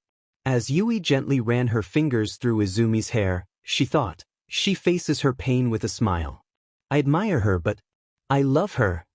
I can't believe she still smiles after all her pain," Kirishima said. Yui Kodai reflected, "I must be in a lot of pain, huh?" The scene changed again, showing both of them in their hotel room. As they checked out, Izumi decided to take a shower, leaving Yui to explore. While wandering, Yui heard Izumi call for her to grab her face towel from her bag. The screen now showed Izumi emerging from the shower, and they decided to play a game of two truths and a lie. As the night wore on, Izumi grew tired and went to bed. "Hey Yui," she said. "Yeah." Yui responded. "Do you think everyone fears death?" "Yeah, no one is truly unafraid of death. Everyone will lose their loved ones, their friends, and experiences," Yui replied. Izumi nodded and fell asleep. Suddenly, Yui heard Izumi scream in pain from a sudden attack. She hugged her tightly, whispering, "Don't worry, I'm here. I won't leave you. You can get through this pain." Yui managed to grab Izumi's painkiller, thinking, "I won't leave you, so please don't leave me. I love you." The screen glitched. What happened? Everyone exclaimed. Jay remarked, I really need to fix that. Anyway, take a break while I sort this out. You too, Yui, knowing she would just watch him. The screen opened to a new day, showing Izumi and Yui hugging each other. Yui was the first to wake, so she decided to make breakfast. Leaving Izumi's side, she went to the kitchen to prepare omurice and cup noodles. As she cooked, Izumi woke up and searched for her, finding her in the kitchen. Good morning, Izumi said, and Yui smiled back. Good morning, she replied, continuing to cook. Izumi approached her and asked, What are you cooking? Yui blushed at how close Izumi was. Yui prepared omurice and a cup of noodles. Could you please move? You might get splashed by the oil, she said, glancing back at Izumi, who smirked and hugged her from behind. Nope, you're just so cuddly and warm, Izumi replied, causing Yui to blush even more. Thanks, Izumi added as Yui continued cooking. For what? Yui asked, still blushing. For cuddling with me last night. It was one of my best nights. I really slept well, Izumi said, still holding her. You're welcome, Yui replied, flipping the egg into the rice. Could you please let go? Yui asked, handing over her plate. Sure, Izumi said, releasing her as Yui started cooking her own meal. After a while, Yui finished and they both sat down to eat together. That's cute. They look like a married couple, Midnight remarked, and the others agreed. The scene shifted to both girls packing their things and leaving the hotel. Izumi asked Yui, Hey, do you want to go to an amusement park before we leave? Yui hesitated. Are you sure it's okay? Izumi nodded, and they headed straight to the amusement park. Izumi encouraged Yui to join her on a ride, and Yui smiled, excited. Come on, this is going to be so much fun. After a long wait, they finally sat in the front row, and the safety strap secured them. I'm so excited. This is my first time at an amusement park. Izumi exclaimed. Then let's make this one to remember, Yui replied, smiling. As the roller coaster plunged down, Yui screamed with joy while Izumi held onto her tightly, a mix of excitement and fear on her face. Once the ride ended, Yui checked on Izumi. Are you alright? She asked. Yeah, I'm fine, just a little dizzy, Izumi replied. Yui guided her to the food court, where she decided to buy them both crepes and water. Here, pick between strawberry and chocolate, Yui offered. I'll take strawberry, Izumi said. They enjoyed their crepes in silence until Yui broke the quiet. Hey, when is the surgery? She asked. Izumi replied, Oh, the person backed out. Really? What was your blood type? Yui inquired. My blood type is O-. I had a donor before, but he wasn't compatible. Why? Izumi asked. Yui handed her a piece of paper. I want to donate my kidney to you. We both have O-, and I want you to live. I want to be with you. I love you, Yui confessed. Izumi stood up and kissed her. I won't leave you. I love you too. We'll get through this together. The scene changed to a dinner table where Yui faced two people, Toshinori Yagi, an ex-general from World War III, and Inko Y. Midoriya, an ex-government official. Hello, Kodai-san. May I ask why you came? I'm not trying to be rude, but Izumi said you helped her a lot, Inko said. Yui replied, Mrs. Midoriya, I want to say something about Izumi. Toshinori asked, What is it? Yui looked at them and said, I love your daughter very much, and I want to give her my kidney. It may be a selfish reason, but I want her to stay alive.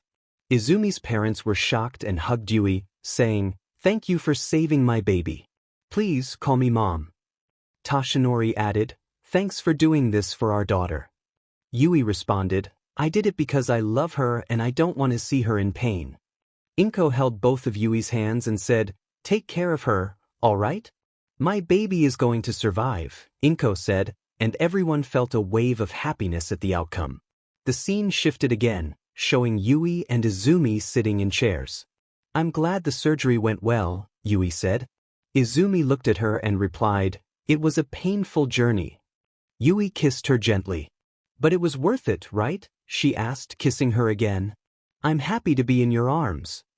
So do I, Yui said, kissing Izumi as the screen faded to black.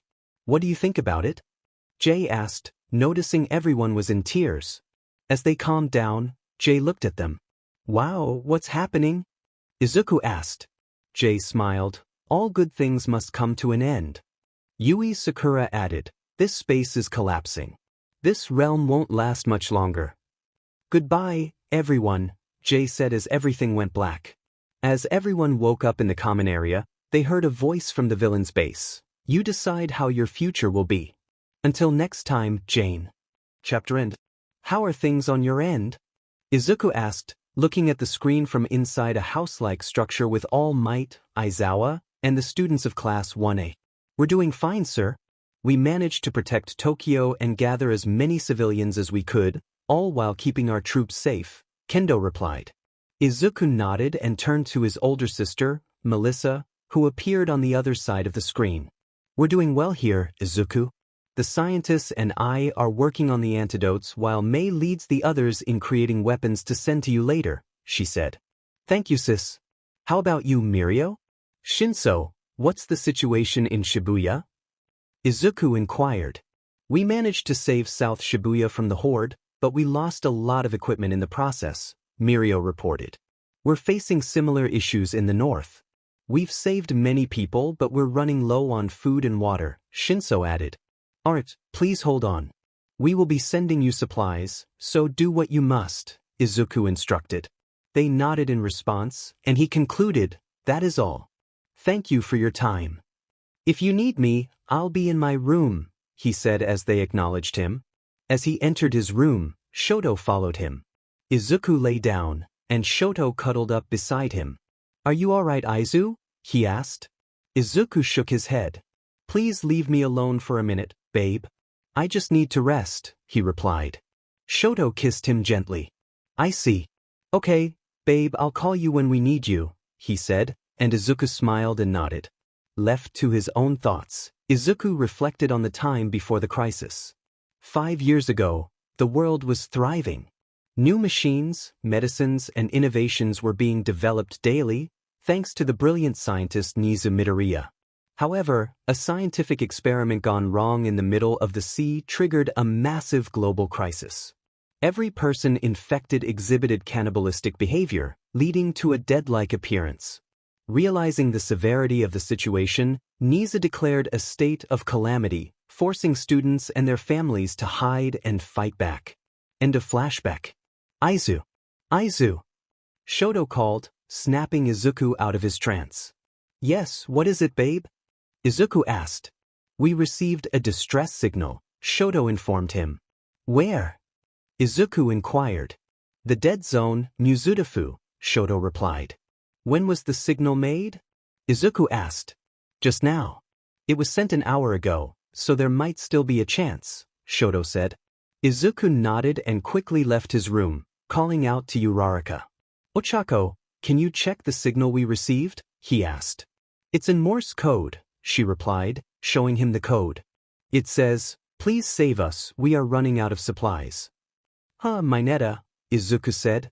Yes, sir. Mineta responded. Get the chopper ready, Ochako. Shoto suit up. We're going to Muzutafu, Izuku commanded. All three answered, yes, sir. Upon their arrival, a horde of zombies suddenly attacked them. Shoto used his ice powers to blast them back while Izuku activated his quirk. After defeating the zombies, they searched for the people in need and heard some noises. They turned to find 2 kids. Eri, Kota! Izuku exclaimed as the 2 hugged him tightly. You're here to save us, they cried, and Izuku nodded. As they started heading back to the chopper, a horde of zombies surrounded them. With no options left, Izuku kissed Todoroki and handed him a piece of paper. He smiled and ordered Uraraka to take Shoto and the kids to the chopper. As everyone cried, Izuku knocked out the kids and Shoto, placing them safely in the chopper as he risked his life. At the base, Shoto awoke to everyone watching Izuku's last message, which he had managed to send, one last goodbye to all of you. Thank you for everything. Please stay safe. Katsuki, my friend, take good care of the world. I leave it in your hands. Everyone, please take care of the kids. Shoto, I love you. You mean the world to me, and I will always be by your side. So don't cry, my love. I am forever in your heart. That was the last thing he said before an explosion echoed, cutting off the message. Chapter end. Hello, everyone. As you know, I have decided to leave Wattpad. This decision comes mainly due to my frustrations with the platform and other personal challenges. I've been struggling with my schedule and my mental health. I might or might not return, but I still love writing. It's something I cherish deeply. However, lately, I've been doubting myself and losing interest in writing. I apologize to everyone who has followed and enjoyed my books, especially Into the Dekuverse and A Life Worth Fighting. I need time to figure things out. I hope you understand, as this is something I don't want to part with. See you all someday. Chapter end. Hello, everyone. I need to share something important. For the past week or so, I've been feeling down and struggling with self-acceptance. I hurt someone close to me, and school has become increasingly difficult, especially since the pandemic began. I used to love school, but now it feels like a constant struggle. 2021 has been particularly tough for me, and there have been moments when I felt like giving up. Thankfully, my friends have been there to support me and prevent me from making poor choices. I want to return to share my stories and create more, and I'm grateful for all of you who have been with me since the beginning. Thank you for 219 followers. It means a lot to me. I'll be posting some works on archive as well. For anyone having a rough day, remember that things can improve, but it starts with you. Keep fighting. Chapter end. Hello, everyone. I didn't expect to write another chapter of this story, but here I am. How are you all doing? I'm not doing well.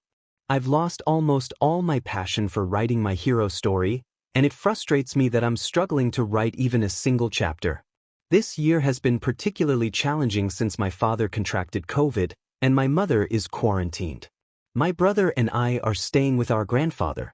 I think I might explore other fandoms, but it's hard to say goodbye to this account for a while. It hurts to lose passion for something I once loved.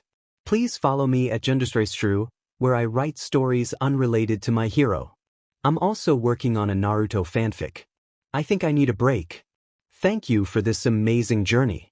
I love you all very much, and I hope to see you in the near future.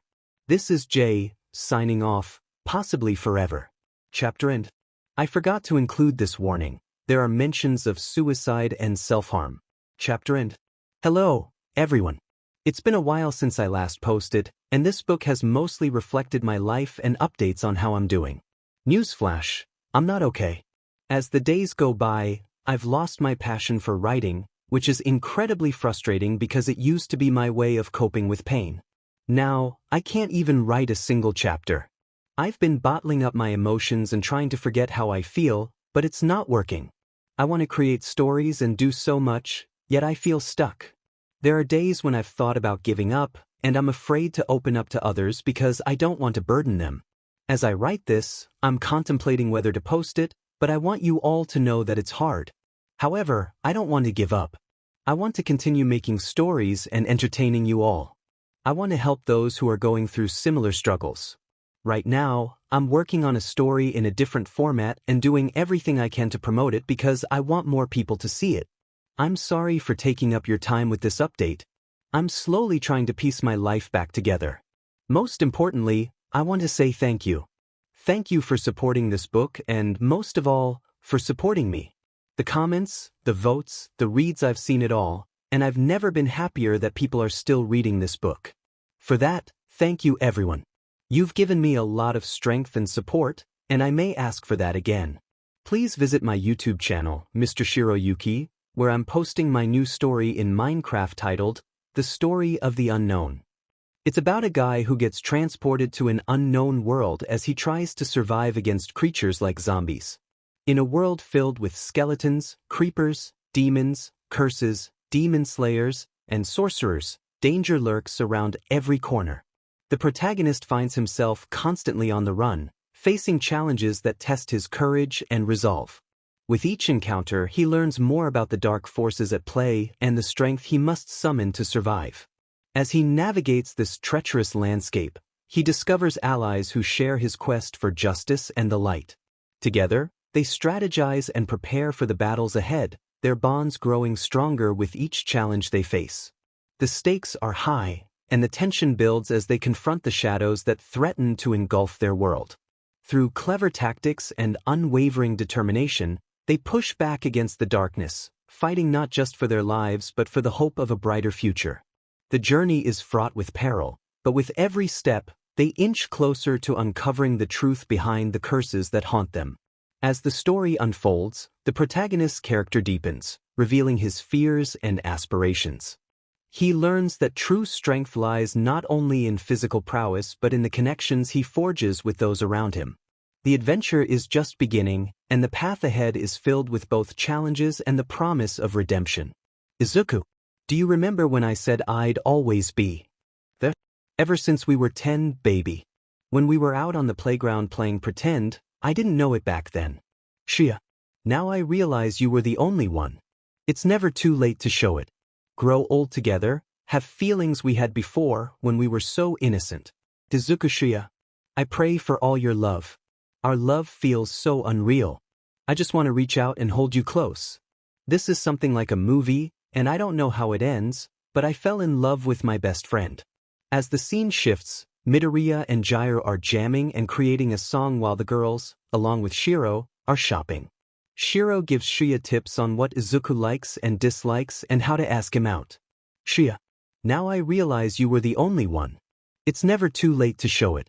Grow old together, have feelings we had before when we were so innocent. I pray for all your love. Our love feels so unreal. I just want to reach out and hold you close. This is something like a movie, and I don't know how it ends, but I fell in love with my best friend. Izuku, I know it sounds crazy that you'd be my baby. You mean that much to me. Nothing compares when we're lighter than air and we don't want to come back down. Izuku Shia. And I don't want to ruin what we have because love is so unpredictable. It's the risk that I'm taking, hoping and praying you'd fall in love with your best friend. Shia, I pray for all your love. Our love feels so unreal. I just want to reach out and hold you close. This is something like a movie, and I don't know how it ends, but I fell in love with my best friend. Izuku, I fell in love with my best friend. Do you remember when I said I'd always be there? Ever since we were 10, baby. Not going to lie, the music is awesome. Jiraiya said, to which Shiro replied, Here, this USB has every soundtrack in the universe we will be watching, as he handed Jiraiya the USB.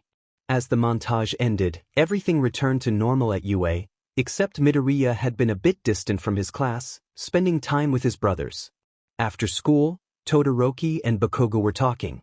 Come on, Icy Hot, just confess already, or he might be stolen away from you, Bokugo said. Shuya replied, I know, but I need to find the right time.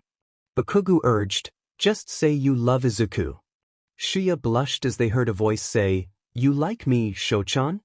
They turned to see Shuya blushing and paling, imagining scenarios that would lead to heartbreak. With no other choice, she ran as fast as she could, leaving Izuku and Katsuki staring. Leave it to Bokugo to ruin things, Kirishima said, as everyone snickered. Bokugo retorted, What did you say, shitty hair? Just then, he was knocked off his chair, exclaiming, Who did that? I told you not to curse, there are kids here, Shiro said, making Bokugo grumble, which only made Shiro angrier. Suddenly, Shiro shrank to a chibi form with cat ears, quickly grabbed by Yui, who hugged him and patted his head, calming him down. There, calm down, she said, leaving everyone to wonder who was the dominant one in their relationship. As Shuya ran, Midoriya told Bokugo, Kaken, let me handle this and you can apologize to her later. He ran after Todoroki while Bokugo nodded. Why did I run? I could have just told him, Shuya thought as she stopped running. This place is where we used to play together. Before we met Bokugo, it was just us, she said, sitting near the tree and starting to sing.